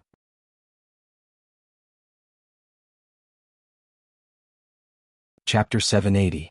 The next day, Yu Shu went to the princess' residence to retrieve the ancient sword. Jing Qin had made a scabbard out of some unknown leather, but it still looked old and shabby when she pulled it out. After getting the sword, she can't wait to find Xen Lu. Old Master Xen has retired for a long time and usually doesn't see outsiders. He occasionally appears in Xen Riguangdei exchange house. Yu Shu can't go there every day, so she has to find another way. As soon as Xen Lu sees her, he notices the leather hat on her head. It's so warm. Why are you wearing a hat? I accidentally fell down and hit my head. I'm wearing it to cover my face. Yu Shu lifts a corner of the hat to show him the bruise on her forehead. Xen Lu is shocked and quickly asks her how she hid it. But Yu Shu makes up a story to fool her. Xen Lu is relieved and says, I thought you are sad because of academician Jing's escape. That's good. On the day of Yu Shu's marriage, Xen Lu is in the wedding procession. He witnesses the scene of the sedan chair going out and coming back. Although Yu Shu doesn't cry after that, everyone thinks she is pretending to be strong. Yu Shu thinks that she wears a hat because she is afraid of being misunderstood. Now anyone who sees the bruise on her forehead will think that she wants to die. It's really unlucky. Let me tell you something. I have something to ask academician Xian. Do you have any way to let me see him? Hearing that she wants to see her great-grandfather, Xen Lu agrees at once. He pats his chest and promises, You have found the right person this time. My great-grandfather loves me very much. Usually, it depends on my grandfather's mood if he wants to see me. I am different. No matter when I go to Donglai Pavilion to play, my great-grandfather never refuses to see me. Next time I go to visit him, I will take you with me. Yushu asks worriedly, if you take me with you, will Academician XN be unhappy and blame you later? XN Lu carelessly says, no, my great-grandfather has a good temper. Last time I dropped his precious Bodhi bead into the brazier and burned it, but he didn't get angry at me. I'm just taking a friend to see him. Why would he be unhappy? Sometimes Yushu really felt that it was good to be like XN Lu, who was so carefree. At least, he wouldn't worry about things for no reason and would do everything confidently. Are you free tomorrow? She asks. Tomorrow? Not tomorrow. XN Lu waves his hand and says shyly, I didn't have time to tell you that I have been chosen to be the bearer of this ancestral worship ceremony this year. I will leave for Huajin Garden tomorrow morning. The 9th day of the 5th month is the Holy Ancestor Worship Day. Every year, on that day, the ancestral worship ceremony is held at the Imperial Mausoleum. This is the biggest event of the year and is presided over by the Celestial Commissioner. There is a segment that requires 6 young boys and girls to be the bearers to worship the 6 vessels of the founding nation. These 6 people have always been followers. This is a special honor. In last year's ancestral worship ceremony, Yushu was the leading bearer. What's more, last year was the year when the new students entered the Imperial Mausoleum after the triennial examination. She became the one that attracted the most attention. Yushu can't help but feel happy for her. This is a good thing. Then I will wait for you to return from Huajin Garden. XN Lu pouts. What is good about it? You don't even know what kind of people are chosen this year. Even I was chosen because of my family background. There is no one who can do anything. Like that one Xiao, and didn't he follow you into the Celestial Commissioner? He was also last year's top 3. He was also chosen because 3 academicians recommended him, who knew that in the end he was inexplicably removed. He didn't even have an explanation and was replaced by an ignorant and incompetent young man. Many people in the library are gossiping behind our backs and laughing at us. I'd rather not be chosen than make a fool of myself. Yushu slightly frowns. She thought that the Taisher library was becoming more and more unreasonable. When Xiao and didn't mention this to her, he was probably afraid of causing trouble for her. XN Lu was still complaining, 2 more academicians are retiring this year, and the new academicians are putting on airs. What they teach is all old stuff and all they teach is old stuff. They are not willing to show any of their true abilities. There are gangs everywhere in the library. Not many people are dedicated to learning. Last month there was a female student who was ostracized. She couldn't bear the humiliation and took the initiative to quit school. Academician Sima was so angry that he severely punished those troublemakers, but in the end, nothing was done. I don't want to go to school every day. It is better to get married earlier. Yushu heard the first half of her words and sighed. When she heard the last sentence, she couldn't help but laugh. She poked her forehead and said, "This is what you really mean." XN Lu was surprised that she said what was on her mind. She shyly held her face. I didn't say anything. Her and Guqi's marriage had been decided. With Xiang Wang Fei as a guarantor, the elders of the 2 families exchanged their children's birthdays. The next step was to go to Kunling Bureau to apply for an official marriage certificate. With Yushu around, this was a small matter. Yushu met with XN Lu in the morning and went to Wang Ji Lu to take a look. She found XN Lishan and discussed the opening date with him. Last month, when her leg injury recovered, she invited XN Lishan to come out of retirement and persuaded him to come to her de Lu. Of course, XN Laowu as a profiteer would never be at a disadvantage. He opened his mouth and asked for half of her shares. In the end, Yushu cut him down to 30% of the dividends. In addition, she promised him that the money he received for fortune-telling would belong to him. The 2 of them discussed the terms and conditions before she coaxed him to sign the contract. The next day, XN Lishan shamelessly moved into Wang Ji Lu and lived a good life without having to worry about food and drink again. However, this 30% of the dividends was not undeserved. XN Lishan was good at doing business and the strange gadgets he invented could all be used for profit. Most importantly, he was born in the aristocratic families of the 12 prefectures. He was once the famous Grade E master of 2 rankings and was recognized as the next head of the Xian family. Although he and Xianya had a falling out and were expelled from the family, his many years of connections were still there. As long as he was willing to come out of retirement and recruit a few talented E-masters to come to Wang Ji Lu, there was no need to worry that their de Lu would not prosper. Yushu had a vague idea in her heart. She did not want to build Wang Jilu into a money-making tool for the aristocratic families. Instead, she wanted to build a place that could really solve the problems of those who needed to ask for fortune-telling. The so-called E-Masters could not only help people seek fortune and avoid calamity. It should bring people hope, not fear of the unknown. When Yu Shu walked out of Wang Jilu, the sun had just set. The bodyguard behind her was carrying a few kinds of cakes that the cook had specially steamed for her. They were all the signature tea snacks of Wang Jilu, which could not be sold outside. When she walked to the entrance of the alley, she was stopped by a man who looked familiar. "Official Yu, de Tiandao invites you to come this way." She immediately recognized that he was the guard of Taishi Lu, one of the people around de Tiandao. As soon as she went out, she was blocked. It was obvious that there had been spies around her. De Tiandao knew her every move like the back of his hand. She did not make a fuss. She nodded and let the man lead the way. It did not take long for her to come to the tea house on the same street as Wang Jilu. Yu Shu had been here several times. The storytellers on the first floor were all dignified and knowledgeable scholars. Even when they occasionally told romantic stories, they were not conventional. Therefore, the business of this tea house had always been very good. During the day there were no empty seats. On the second floor, there were a few private rooms with open windows that could see downstairs. They could also order people to tell stories alone. However, the price of tea and snacks had increased tenfold. Ordinary people might not even go there once in half a year. Yu Shu followed the guide to the second floor and entered the best private room. She saw de Tiandao sitting by the window and listening to the story. The guard left and Lu Hong and Su Qing were waiting outside.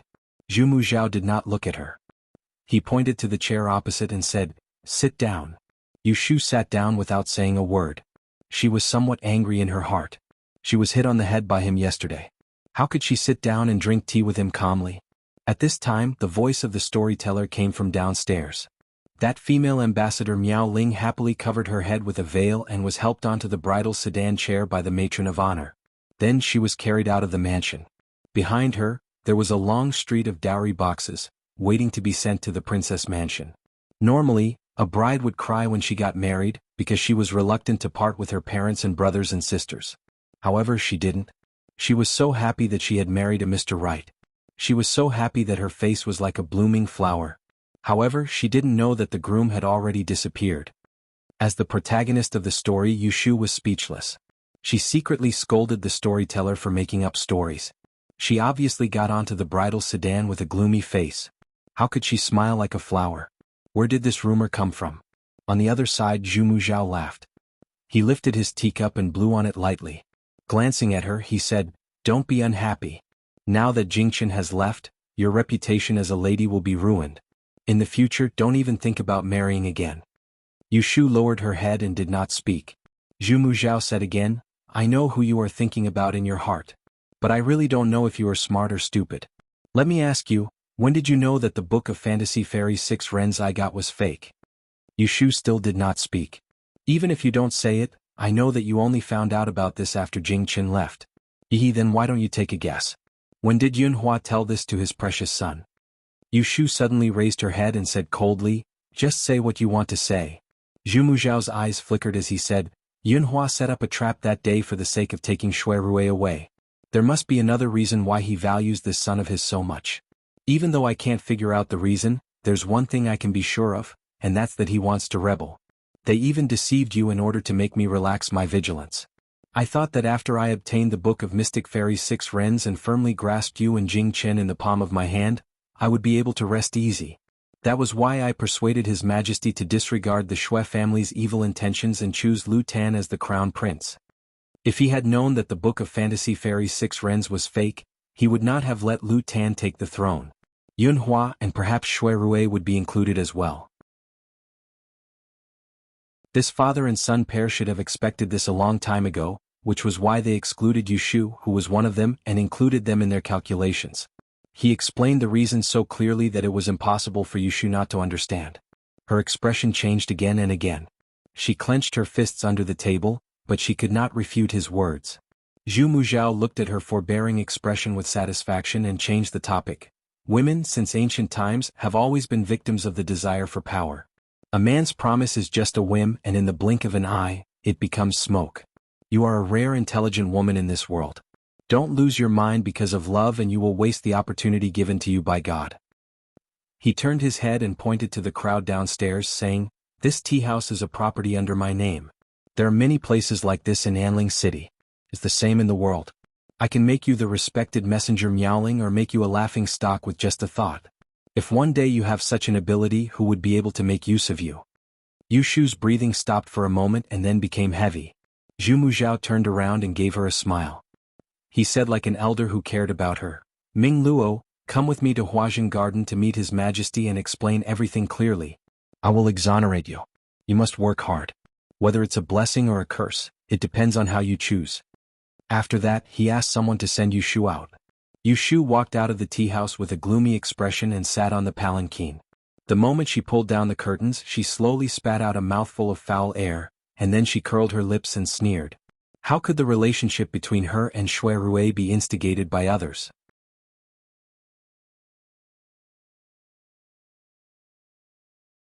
Chapter 781. On the 6th of May, Yushu blended into the large team of worshipping ancestors and set off from the capital to Huajin Garden. In order to deceive people, the prefect gave her the position of a ceremonial supervisor, which meant that she didn't have to do anything serious but was in charge of nitpicking. They arrived in the evening, but there was some trouble in arranging accommodation. Normally, Yushu was an official of the Celestial Commissioner, so she should stay with several colleagues. However, all the Celestial Commissioner's team were men, and she was the only female official. They stayed together in pairs, so she was ignored. When everyone packed up for dinner, no one found a place for her to stay. There were so many nobles in the garden who needed to flatter and serve them, so no one cared about her. Yushu knew that it was not a solution to wait like this, so she could only go to the prefect. He brought her here so he couldn't let her sleep on the floor. However, she didn't go far in the garden and unexpectedly met Lu Tan. Oh yes, she should call him Crown Prince now. At the corner of the corridor, the Crown Prince was surrounded by people and came over. A row of lanterns under the eaves shone brightly. Yushu saw a yellow robe in front of her and quickly stepped back to the side of the aisle. After hesitating for a moment, she bowed to him. At first, the Crown Prince did not notice her. He only glanced at her inattentively and saw that she was wearing a gray leather hat. After walking over, he suddenly stopped and turned his head to look. The group of people behind him also stopped. "Yushu?" Yushu pursed her lips and looked up. "Your Highness, it's me." In the past, when Lu Tan hadn't become the Crown Prince, he would always call her Lianfeng. He was very amiable and approachable. But after a lapse of only 3 months, he had changed to calling her by her name. It was because he was not the same as before, and also because Shui Rui had disappeared, so he didn't need to draw her to his side anymore. The Crown Prince's eyes fell on her plain face. He smiled slightly. "I almost didn't recognize you. Why are you here?" Yushu figured out his current state of mind and replied respectfully, "I am the supervisor of ceremonies for this year's ancestral worship ceremony." The Crown Prince nodded. He looked down and saw the bundle hanging on her arm. The corner of his mouth raised again. "Is there not enough room?" Yushu could only awkwardly admit it. He turned his head and ordered a steward behind him, "Take official Yu to a more spacious place to stay." The eunuch nodded his head and bowed as he walked out to show her the way. "Thank you, Your Highness." The Crown Prince waved his hand, turned around, and hurriedly left with his men. This year, the Qing Emperor could not make an appearance at the ancestral worship ceremony, so he would host it instead. How could he not take advantage of such a rare opportunity?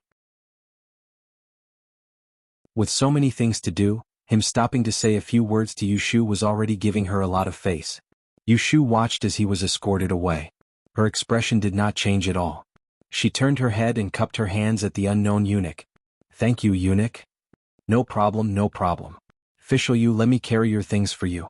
In the end, this eunuch led her around the garden for an hour but still couldn't find a suitable place to put her.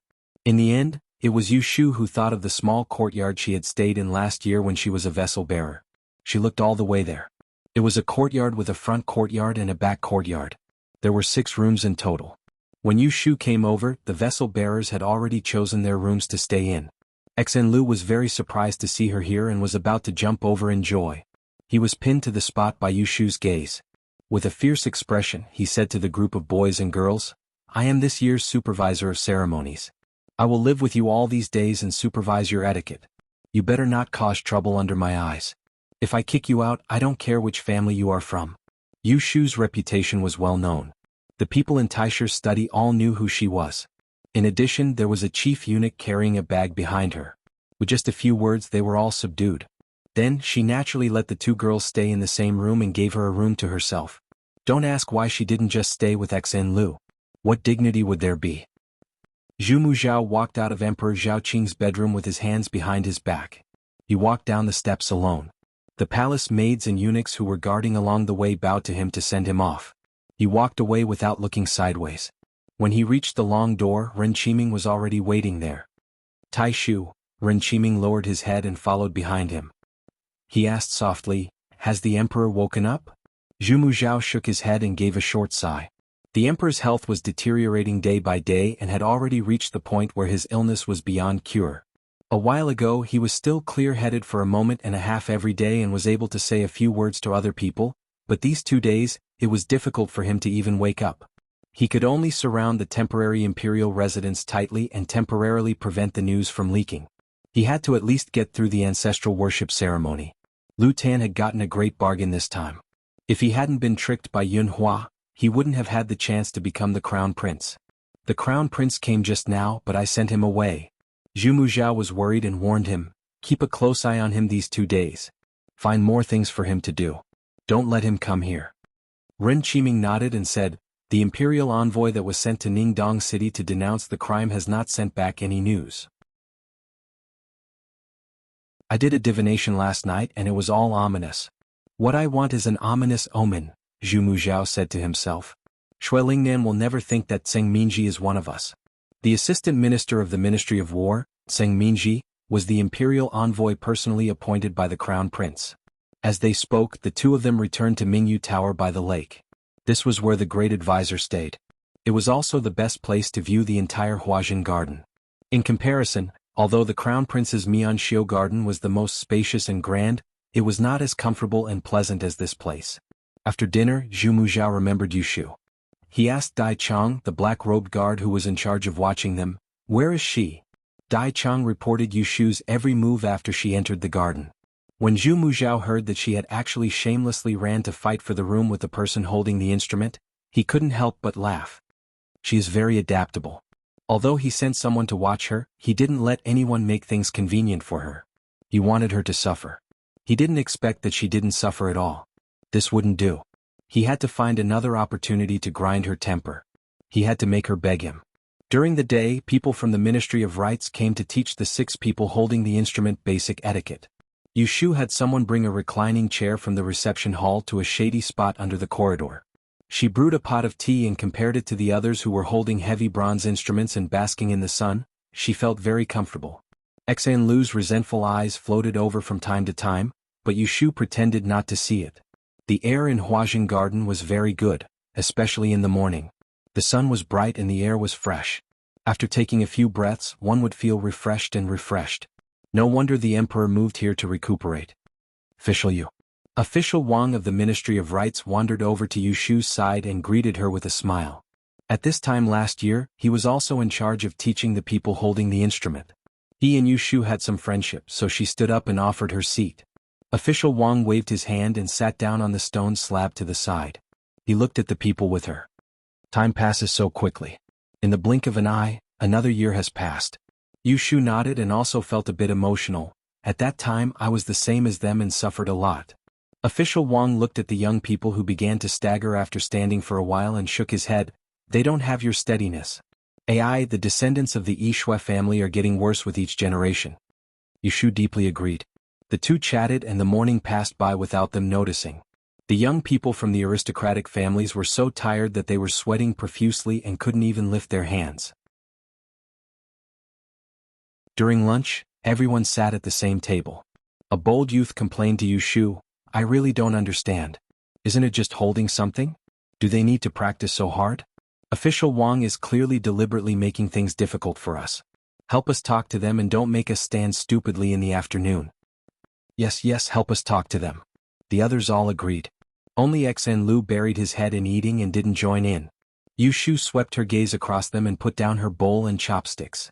She said to them, "Okay, I'll help you talk to them. Is there anyone who doesn't want to practice because of the suffering?" Me. And me. For people stood up at once, 2 men and 2 women. Only Xen Lu and a boy who was hesitating and not moving was left. They saw Yushu smile at them. She suddenly pulled a long face and pointed at the door of the dining hall. She said in a low voice, "The 4 of you get out.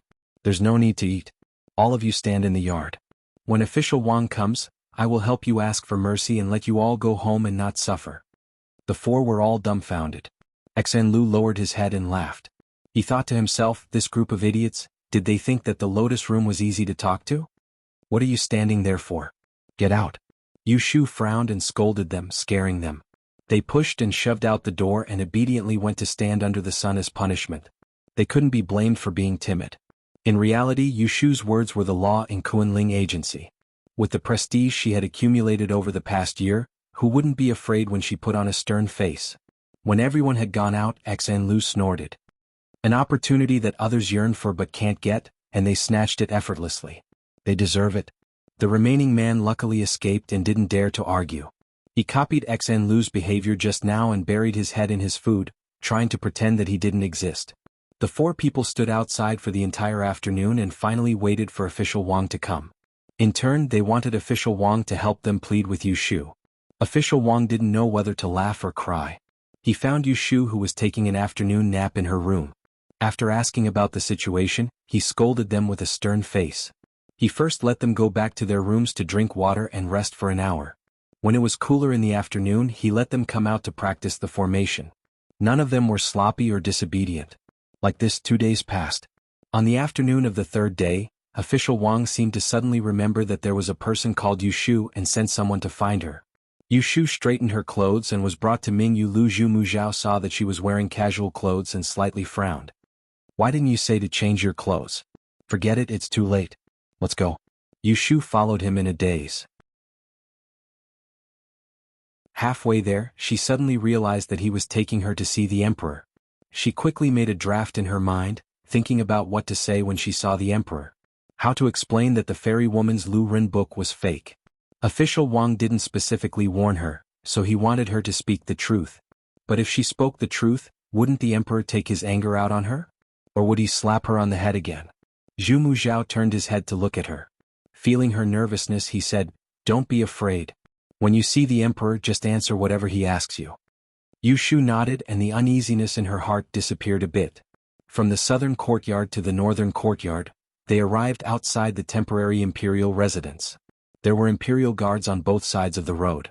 The palace maids and eunuchs standing side by side in the corridor were like statues. The surroundings were gloomy. Yushu felt depressed and unconsciously lightened her footsteps. She followed behind Zhu Muzhao and entered the bedchamber unimpeded. She smelled a pungent scent. She furrowed her brows and quietly raised her head to look at the layers of curtains not far away. She knew that Emperor Zhaoqing was behind them. "Wait." Zhu Muzhao turned his head and spoke to her. He walked forward alone. The expressionless palace maid lifted the curtains to let him in. Without waiting for Yushu's gaze to look inside, she lowered the curtains again. "Emperor, it's this subject." She heard Zhu Muzhao speak in a low voice and then there was a rustling sound. She pricked up her ears and could tell that it was Emperor Zhaoqing's voice, but she couldn't clearly hear what he was saying. "Yes, this subject knows. You don't have to worry. Everything has been arranged. Yes, this subject has brought her here." Zhu Muzhao replied softly and then there was another rustling sound. This time, he was silent for a while before he spoke to the outside of the curtains. "Yunyu, His Majesty is asking you if the death judgment technique can calculate the date of his death." Yushu's heart skipped a beat. She knelt down without thinking. The emperor didn't mention this to her on the way here. How was she supposed to answer?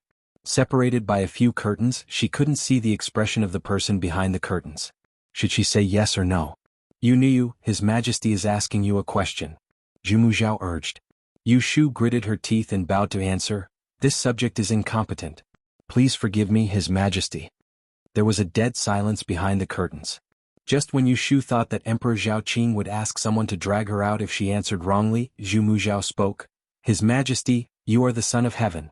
You bear the mandate of heaven. She is just a mortal. How would she dare to recklessly calculate your lifespan? Please don't make things difficult for her." After he finished speaking, Yushu seemed to hear a weak sigh. Emperor Zhaoqing didn't say anything else. Zhu Muzhao stayed inside for a while longer before he quietly retreated out. When he turned around, he saw her kneeling on the ground and staring at him. He raised his hand and signaled for her to follow him out. Yushu secretly patted her chest to calm down. She was secretly puzzled. She originally had a stomach full of words, but she couldn't express them. She didn't know if Emperor Zhaoqing was muddle-headed from his illness or if the emperor had pleaded on her behalf before, but he actually didn't ask her about the whereabouts of Yunhua and the Book of Mystery Women. "You were quite clever just now." Zhu Muzhao suddenly praised her when he left the temporary imperial residence. Without waiting for Yushu to say a few words of modesty, he suddenly stopped and turned around to look at her. He said faintly, "His Majesty's death will be in a few days. Do you know what this means?" She was stunned. She opened her mouth, but what she heard was his voice. "When the former emperor dies, the new emperor succeeds."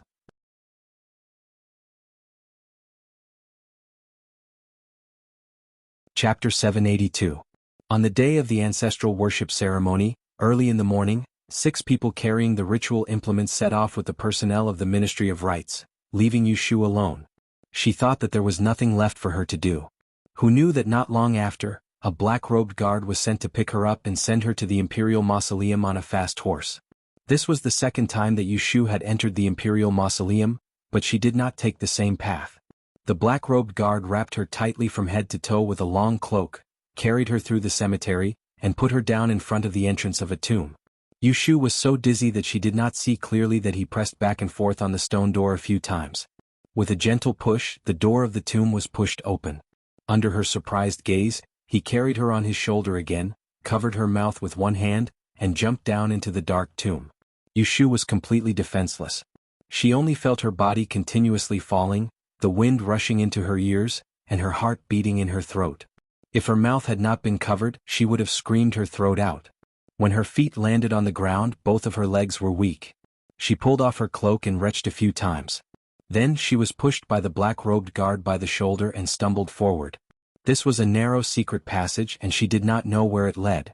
The walls were embedded with glowing green stones, and she could barely see the path under her feet. It was eerie and a little scary. Yushu silently counted to 120 steps, and finally, a small door that was half the height of a person appeared in front of her. The black-robed guard who led the way passed her and opened the door. Then, he leaned sideways against the wall and signaled for her to go in alone. She shook her head as she stepped back. She felt a little creeped out. She always felt that once she went in, she would not be able to come out. The two of them stared at each other for a while. Suddenly, they heard the voice of the black-robed guard coming from inside. "It's the Lotus House, right? Come in." Yushu had nowhere to retreat, so she could only bite the bullet and enter through the small door. When she raised her head and saw the scene in front of her, she was instantly dazzled. This was a natural cave and there were countless holes in the sky. Rays of sunlight shone down from the outside of the cave, and the densely packed golden halos were extremely dazzling. The uneven stone walls flickered with colorful rays of light, and there were countless gems embedded in the stones. A purple figure stood under the tall stone wall, bathed in the light, and looked like a dream or fantasy. Zhu Muzhao was dressed in a royal robe with a purple robe and golden shoes. He wore a flawless white cloud crown on his neck. He looked like a celestial being. He gestured for her to come to his side. "Come forward. Today I will tell you a few secrets of the dynasty." When Yushu heard this, she immediately became suspicious. Why would he tell her the secrets of Da and out of nowhere? Although it was strange, she was not stupid enough to refuse to listen. She looked around and asked him, "What is this place?" Zhu Muzhao spread out his hands and showed her this mysterious place. "This place is the origin of the Da and Dragon Vein." Yushu was suddenly shocked. She turned to look at him and stammered, Dragon Vein?" Those who learned the Book of Changes knew that the dragon vein of a country was the fate of the country. Whether it was the prosperity or the decline of the country, it was closely related to the dragon vein. In other words, the origin of the dragon vein was the lifeline of a country. The origin of the Da and dynasty's dragon vein was actually buried at the foot of the imperial tombs. Zhu Muzhao had a smile on his face, as if he was very satisfied with her shocked expression. He raised his hand and pointed to the wall of gems opposite him. He said to her, "Separated by this wall, is the tomb where Divine Ancestor and Empress Ningzhen were buried together. More than 200 years ago, Empress Ningzhen passed away. Divine Ancestor followed her wishes and buried the 6 founding instruments with her." Yushu's heart could not help but race. She stared at the high wall and said hesitantly, since the 6 instruments were buried with her, why was the Book of Mystery Maiden's 6 wrens preserved? Oh, and the 7 stars on the 7-star ruler. How could it be dug out by someone? Zhu Muzhao glanced at her and said, didn't Yunhua tell you? The Book of Mystery Maiden's 6 wrens was taken out by an emperor after he opened the coffin. Yushu was speechless. It turned out that Yunhua was telling the truth. The descendants of Emperor Anwu and Empress Ningzhen dug up their ancestors' graves in order to use the Book of Mystery Maiden's 6 wrens to control the world. Isn't this treason? She muttered softly, but it did not escape his ears. What is treason? Tell me. She curled her lips and said, Empress Ningzhen knew that using the Tai Bone of Destiny was against the harmony of heaven. That was why she begged the sacred ancestor to bury the 6 instruments with her. The descendants were unfilial, so they obeyed on the surface but disobeyed in secret. I guess the emperor who ordered to open the coffin and take out the book must be a muddle-headed and incompetent person. He could not govern the country well, so he set his eyes on the Book of Mystery Maiden's 6 wrens. Zhu Muzhao shook his head and said, you are exactly wrong. The late emperor who opened the coffin and took out the book was a famous virtuous ruler in the history of our dynasty. Under his rule for more than 10 years, the people did not close their doors at night and did not pick up their belongings on the road. Even during the 3-year drought in Lu, there was not a single person who starved to death. Can you say that he was muddle-headed? Yushu was speechless. Then why did he still use the Book of Mystery Maiden's 6 wrens? With a book in hand, the world can be at peace, the country can be prosperous, and the people can be at peace. Why did he abandon it? Was it because he was afraid of the infamy of treason? Zhu Muzhao said firmly. It was such a simple and crude logic, but it was hard for her to refute. That's right, using a baby skeleton as a divination tool is against the harmony of the heavens. But have you ever thought about it, sacrificing one person to save the world? What kind of merit is this? It's not like you're killing your own flesh and blood. Of course you're willing to do it. Zhu Muzhao said in a deep voice, if you want to take my son's life to ensure the world's peace, I will gladly endure it. Yushu was really speechless this time. She finally understood that the main point was that he was a rational madman. Wasn't it crazy for her to talk about feelings and human nature with him? Zhu Muzhao could see that she was somewhat disapproving, so he did not try to brainwash her again. Instead, he brought her to the other side of the painting. At the corner of the wall, there was a small pool made of round stones. The pool was so deep that the bottom could not be seen. This is the Netherworld Pool. The pool contains the water of the underworld. Every 9th of May, on the death anniversary of the Xingzhu, the dragon vein will be triggered. The great calamity can take the opportunity to see the person who broke his life in the water mirror. Last year at this time, Jingqin knew that you were the person who broke his life here. Yushu looked down curiously and reached out to grab the water. She heard Zhu Muzhao saying coldly, the water of the underworld is highly toxic, do not play with it. She quickly retracted her hand and took 2 steps back. She pointed at the pool with lingering fear and said, how can there be water of the underworld in the human world? Isn't that something that only exists in the stories of gods and ghosts? Zhu Muzhao said, the origin of Empress Ningzhen is a mystery. The dragon vein here was created by her, along with the 6 weapons that founded the country. There is no record of where she came from in history. Yushu's eyes sparkled. She was very interested in the topic of Empress Ningzhen. She just pricked up her ears, but he didn't continue. Instead, he told her another story. 800 years ago, when Emperor Shizong was still on the throne, the previous Destiny Grand Bone had already lost its effectiveness after 100 years. This generation's great and calamity was born, and it just so happened that it was one of his princes.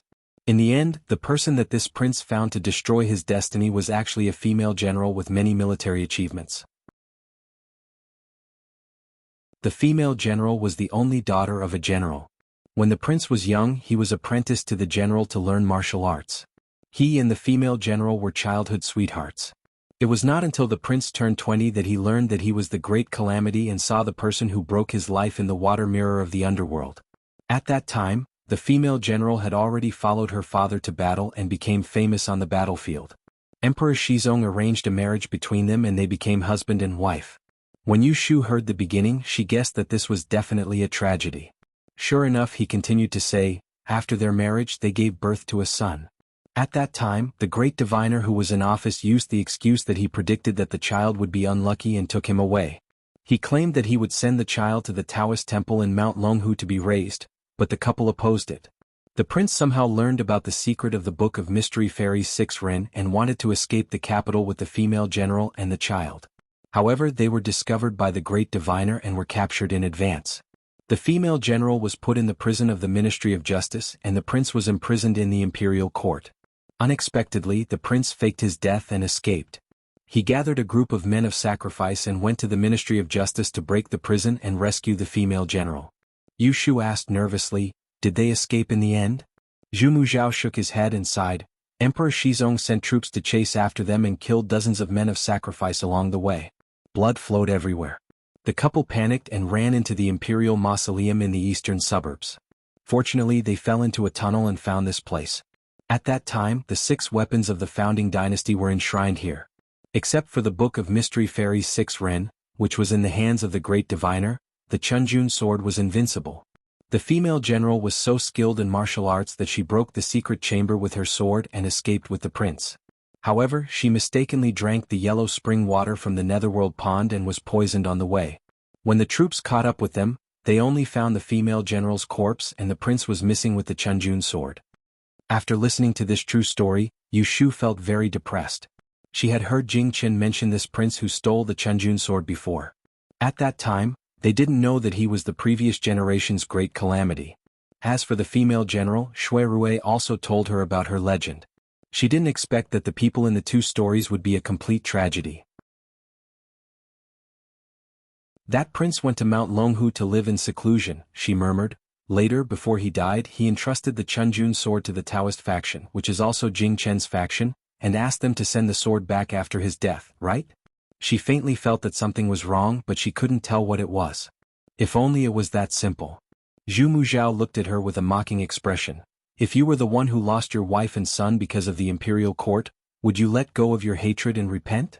You wouldn't, he wouldn't, and there's also Yun Hua. All of you have a common characteristic, which is that you are used to being emotional. Yu Shu didn't deny what he said.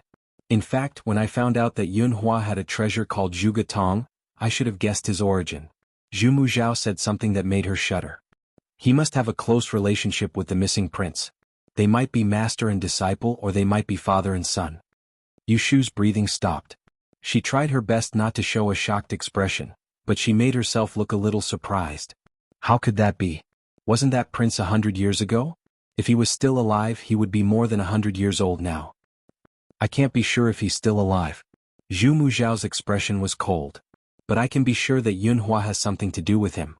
Yun Hua's Zhuge pupils and the 7-star stones worn by the emperor can also prevent Teacher Yi from spying on them. In fact, they are the 7-star stones that were stripped from the 7-star ruler that the prince who betrayed him brought away from this place.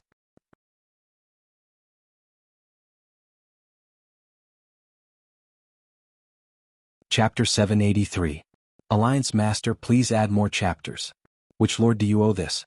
Please add more chapters. Taoist Qing Zheng was the great disaster of the previous generation. It took Yu Shu a lot of effort to digest this incredible fact, and then she found the problem in it. She stole a glance at Zhu Muzhao's expression and said doubtfully, "Then I don't understand. By right, Yun Hua's purpose is to destroy the Book of Fantasy Women's 6 rens. You mean that this is all instigated by the old prince, right? But the Chunjun sword was clearly in his hands. Why did he return it to the sect instead of simply leaving it to Yun Hua? In that case, after Yun Hua stole the Book of Mystery Fairy, he could have destroyed it directly, right?"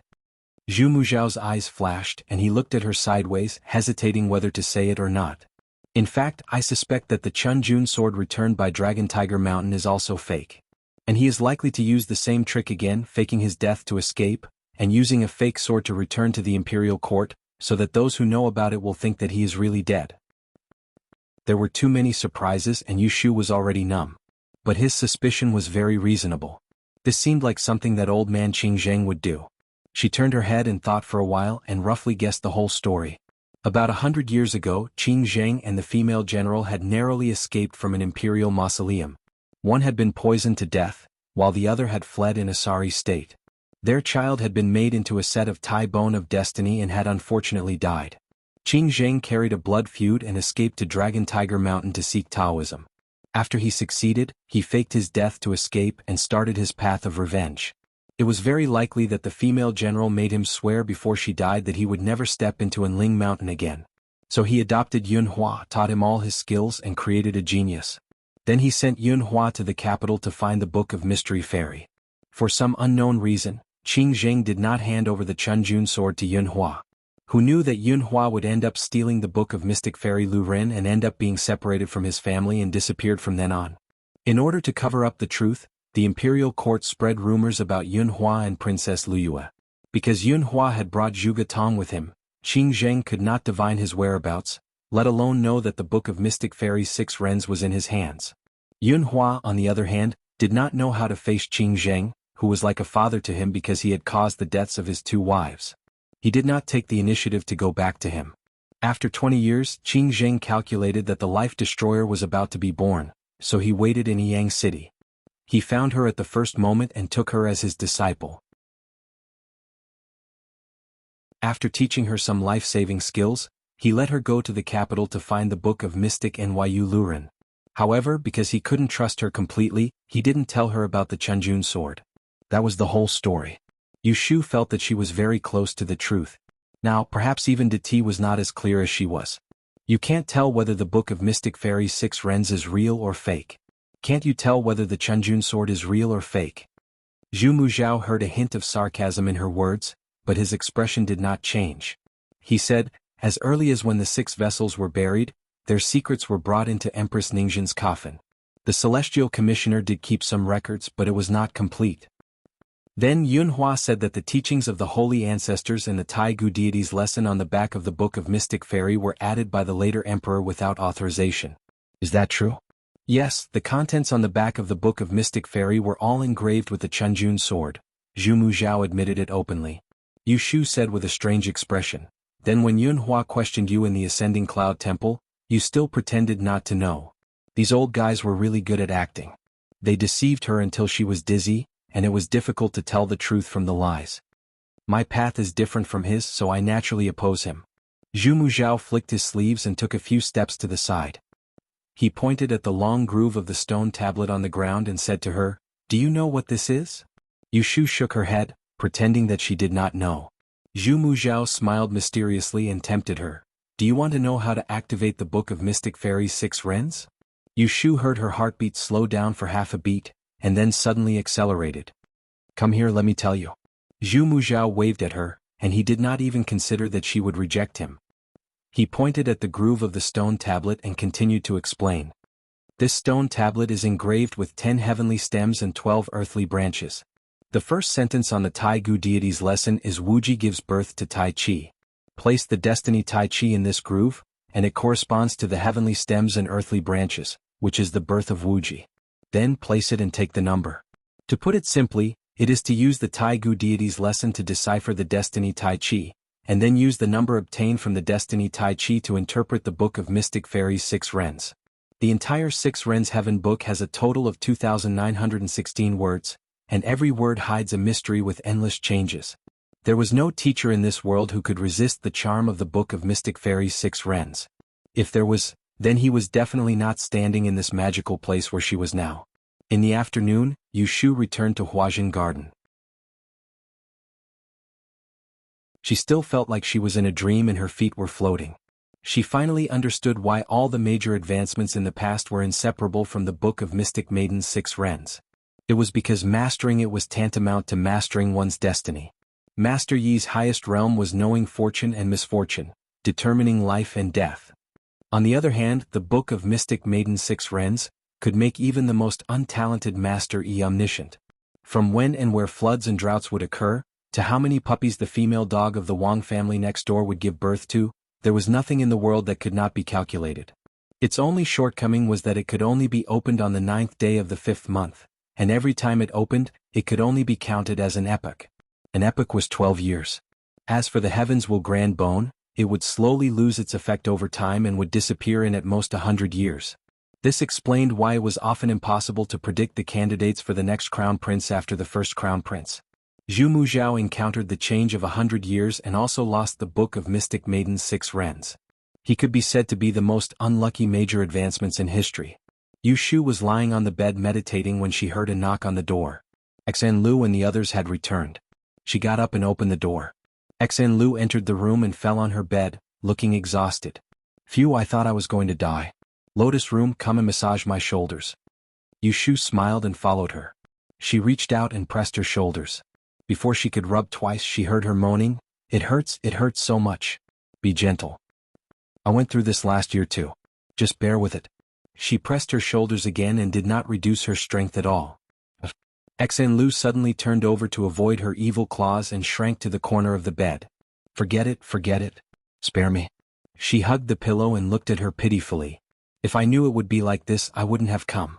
Today in the Imperial Mausoleum, I almost fainted from the heat. Smell it, don't you smell sweaty? Yushu thought, how would you know that I also went to the Imperial Mausoleum today? I was so scared that I broke out in a sweat. The two talked for a while. Yushu went to pour water for Xen. When she came back, she lay on her bed and snored. She did not wake her up again. She took off her shoes and covered her with a thin quilt. She shook her head and went out. When Yushu came to the courtyard, she found that the atmosphere was not right.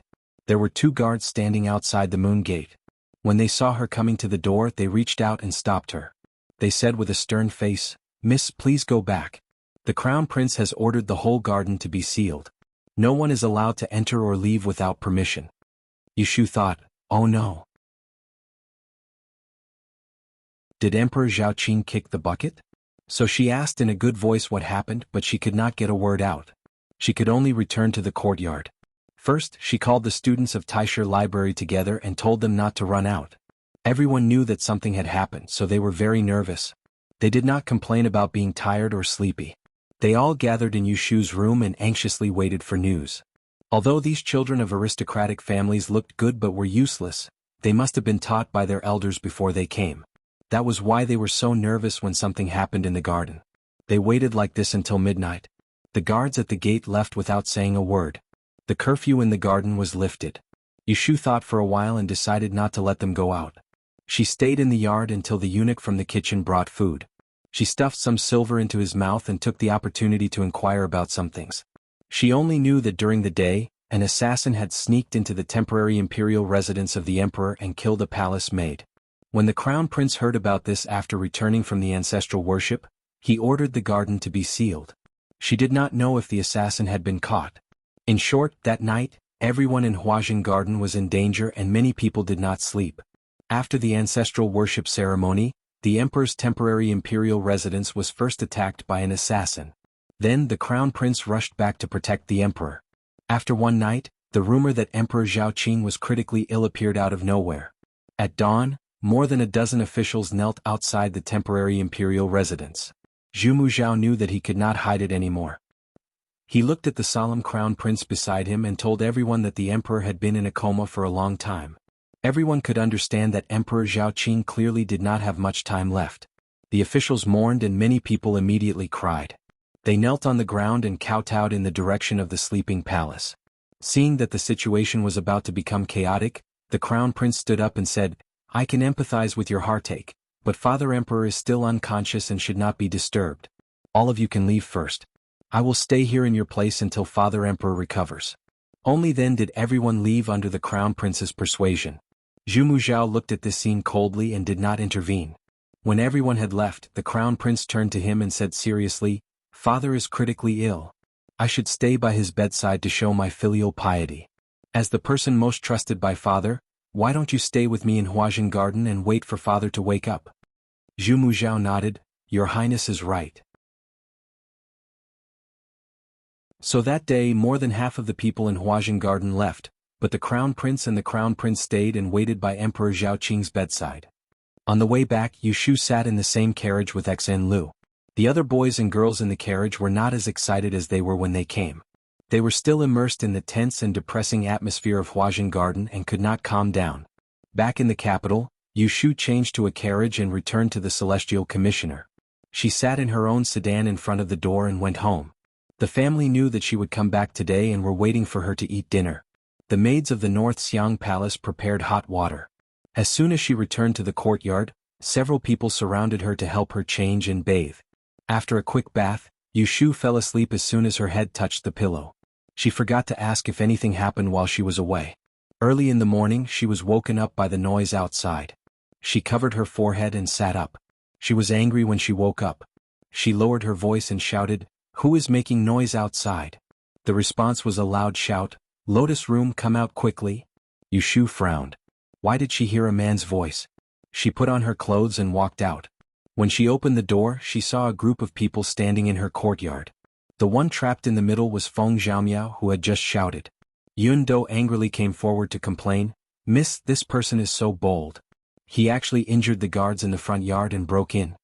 When Feng Xiaomiao saw Yushu, he pushed away the guard who was pulling him and shouted at her anxiously, "Why are you still sleeping? I'm worried to death." In order to win over Zhou Yeda, Prime Minister Xue secretly arranged a marriage for Jinshuan's younger sister. He wants her to marry Zhounie, that beast with a human face. Today is the day she will marry into the family. You quickly follow me to rob the bridal sedan chair. We must not let her jump into the fire pit, otherwise how can we face Brother Rue? When Yushu heard this, she instantly woke up. She turned around and went back to her room. After a while she changed into light clothes and came out. She didn't have time to comb her hair. She just tied a round bun at the back of her head with a hairpin. She wore a pair of boots and followed Feng Xiaomiao outside. At the same time she ordered Zhou Hu, who heard the news and ran to the backyard.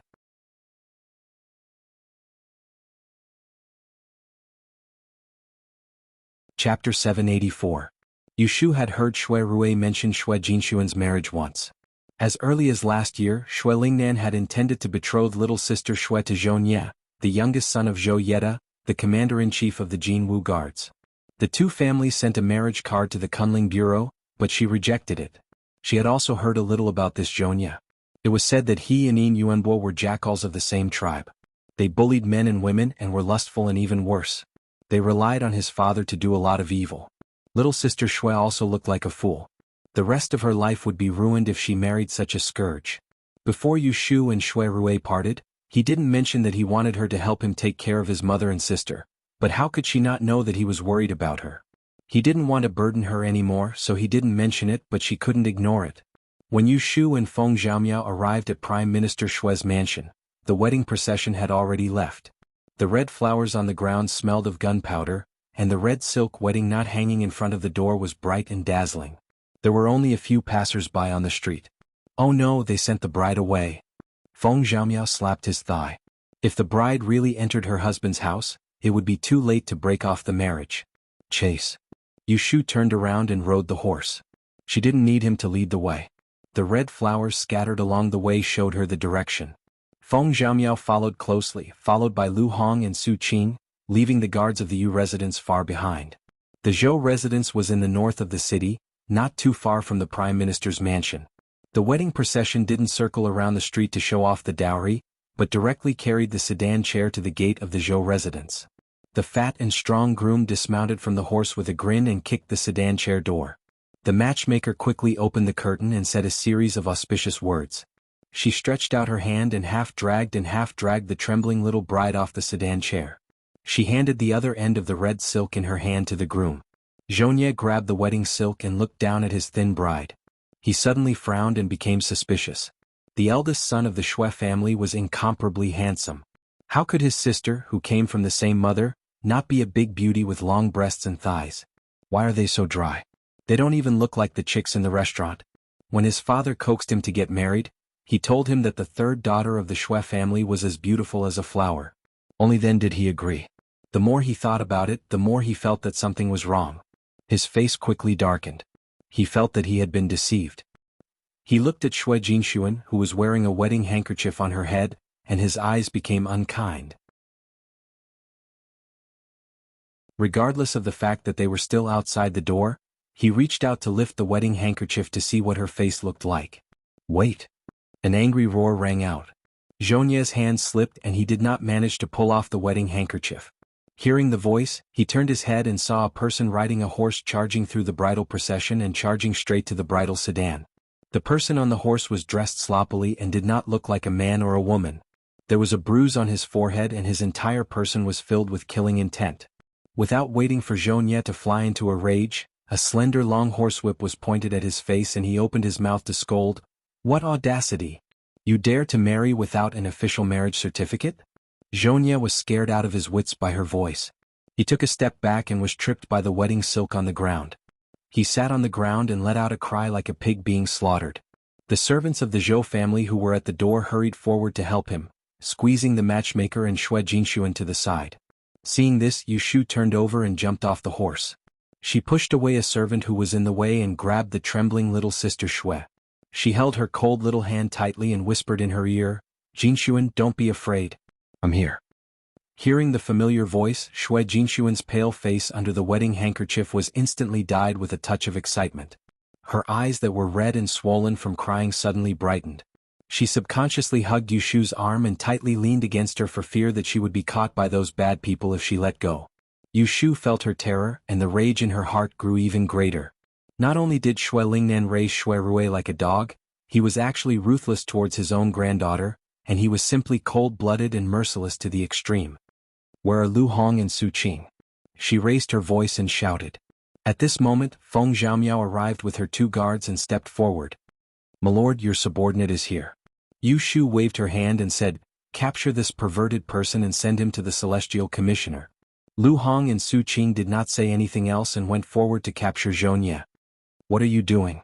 Zhonye could not move his arm as he struggled and scolded angrily, "Where did you bunch of bandits come from? Do you know who my father is? Do you believe that I won't throw all of you in prison?" This commotion quickly alerted the Zhou Yeta couple who were waiting for the bride and groom to kowtow in the wedding hall, as well as the guests who came to drink the wedding wine. When the group of people came to the main entrance, they saw that the groom was tied up and the bride was kidnapped.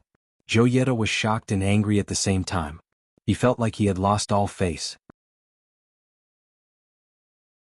Trembling, he pointed at Yu Shu and the others. "How dare you kidnap the bride in front of my Zhou family's gate? You have no respect for the law. Stop right now." Yu Shu pulled Xue Jinshuan behind her and released her aura. She cracked open the horse whip and cracked it loudly on the ground. The surroundings suddenly became quiet and she said coldly, "As a member of the aristocratic family, you did not report to the authorities but married in private. Who is the one who has no respect for the law?" She was wearing a casual robe and did not look good. Zhou Yeta did not seem to recognize her and glared at her. "Who are you? Why are you meddling in my family's business?" Yu Shu narrowed her eyes and said, "I am the imperial concubine of the Kunling Bureau and I am in charge of marriage matters. Your 2 families married without an official marriage certificate and violated the laws of this court. I will now bring the criminal back for interrogation and this marriage will be annulled." As she spoke, she was about to lead the bride and groom away, not giving Zhou Yeta any face. Zhou Yeta's recent life had been smooth sailing. He had originally been an old subordinate of Xue Lingnan and had climbed all the way to the position of the commander of the Jinwu Guards. He controlled 5,000 troops and horses inside and outside Jing.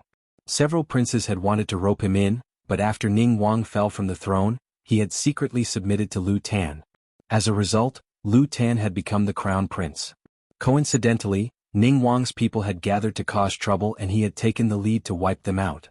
Therefore, he had naturally become the number 1 person beside the crown prince other than the Xue family. It could be imagined what kind of wealth and glory would be waiting for him after the crown prince ascended the throne. He was in high spirits and someone dared to oppose him. He would not swallow the insult. Furthermore, the other was only a 5th-grade female official. Not to mention that she was the messenger of rain, the old emperor was about to ascend to the heavens. What did he have to worry about? "All of you stop." He roared angrily and walked down the steps towards Yu Shu. Unlike Zhonye who was bloated, Zhou Yeta was tall and mighty. When he stood forward, he was a head taller than Yu Shu. Seeing this, Feng Zhaomiao did not say anything else and blocked in front of Yu Shu. He braced himself and said, "What do you want?" As the young master of the generals Fu, he had seen many unreasonable generals since he was young.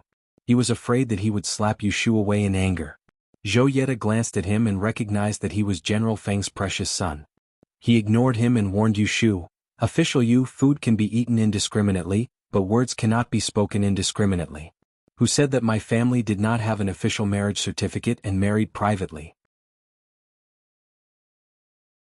Yu Shu said with a cold face, "The official marriage certificate was issued by me. Do you think I don't remember if I have approved the marriage between your 2 families?" Zhou Yeta did not argue with her. He turned to Madame Zhou, who was not far away, and said, "Go and take out the official marriage certificate for our son and the young lady of the Xue family. Let this imperial official have a look." Yu Shu frowned. Her first thought was that the Xue family and the Zhou family had forged the official marriage certificate. Because in the entire Kunling Bureau, Only she and Jing Chen could stamp the official marriage certificate. Jing Chen had never cared about this matter. It was all her responsibility. It was impossible for the two families to get the official marriage certificate without her. The wedding procession blocked the entire street. There was a group of people in front of the Zhou residence's gate. More than a dozen guards from the Yu residence rushed over. Zhou, who led them, and silently stood behind Yu Shu. Just as the crowd was discussing, a maidservant that Madame Zhou had sent trotted back. Panting, she handed a red booklet to Zhou Yeta. Zhou Yeta turned his hand and handed it to Yu Shu. He sneered, "Look carefully. Is this the official marriage certificate issued by the Kunling Bureau?" Yu Shu took it and opened it. Her face immediately darkened. Although this official marriage certificate was not personally written by her, the seal that was signed was actually Jing Chen's right commander, Zhu Jian. And the date it was issued was in December of last year, when Jing Chen was still in the capital. "Did you see it clearly?" Zhou Yeta suddenly took back the official marriage certificate and fearlessly questioned her. "When did a woman like you become the sole leader of the Kunling Bureau? What kind of position do you place the right commander in? Do you know what the punishment is for abusing your power to create rumors and create trouble?" Yu Shu was not afraid of his threat and calmly asked him, "Then do you know what the punishment is for forging an official marriage certificate?" She was sure that this official marriage certificate was not approved by Jing Chen, but it was indeed stamped with his seal. Then it could only be that there was a traitor in the Kunling Bureau who had been bribed by the Shui family or the Zhou family to steal Jing Chen's seal when she wasn't paying attention. Seeing that she refused to admit defeat, Zhou Yeta angrily flicked his sleeves and glared at her. "You're pestering endlessly. You don't know what you're talking about. Today is my son's wedding day. I can't allow you to behave atrociously here. Men, take down this group of people and send the bride into the wedding hall." As soon as he finished speaking, 2 squads of the golden insignia guards appeared out of nowhere and surrounded Yu Shu's group and the Yu residence's guards at lightning speed. Yu Shu suddenly realized that something was wrong. These guards were hiding in the dark and had obviously set up an ambush. She was afraid that she had fallen into a trap that someone else had dug. The enemy was outnumbered. Her expression was solemn. She knew in her heart that she would not be able to escape unscathed today. Thus, before the two sides fought, she pushed Shui Jinshuan onto Feng Zhaomiao's body. Her voice floated into his ears, "You go first. You must send her to Wangji Lu." Before Feng Zhaomiao could react, Yu Shu stepped forward and snatched the official marriage certificate from Zhou Yeta's hand. She threw it on his face and shouted, "I want to arrest people today. Try and fight with me." Zhou Yeta trembled with anger at her savage appearance. He took a big step back and pointed at her while shouting, "Take her, take her, take them all." The Jinwu guards swarmed forward. The guards of the Yu residence were all martial artists that Yu Shu had carefully selected from the supply house. Under Zhou Hu's daily training, they were not vegetarians. They rushed forward with knives and sticks. Lu Hong and Su Qing protected Yu Shu in the middle. The scene suddenly became a mess. People were thrown off their feet and in the blink of an eye, someone was slashed. Blood splashed onto Feng Zhaomiao's face and he suddenly woke up. He looked at the cold face of Yu Shu, gritted his teeth, and pulled Shui Jinshuan to escape in the chaos. When Zhou Yeta came back to his senses, he found that his future daughter-in-law had disappeared. He angrily shouted to the fighting crowd, "The bride has been kidnapped. Quickly chase after her." You're tuning in to the Han Li's Wuxia Chronicles YouTube channel. We're so grateful for your support, and don't forget to subscribe to join us on this incredible journey through captivating stories.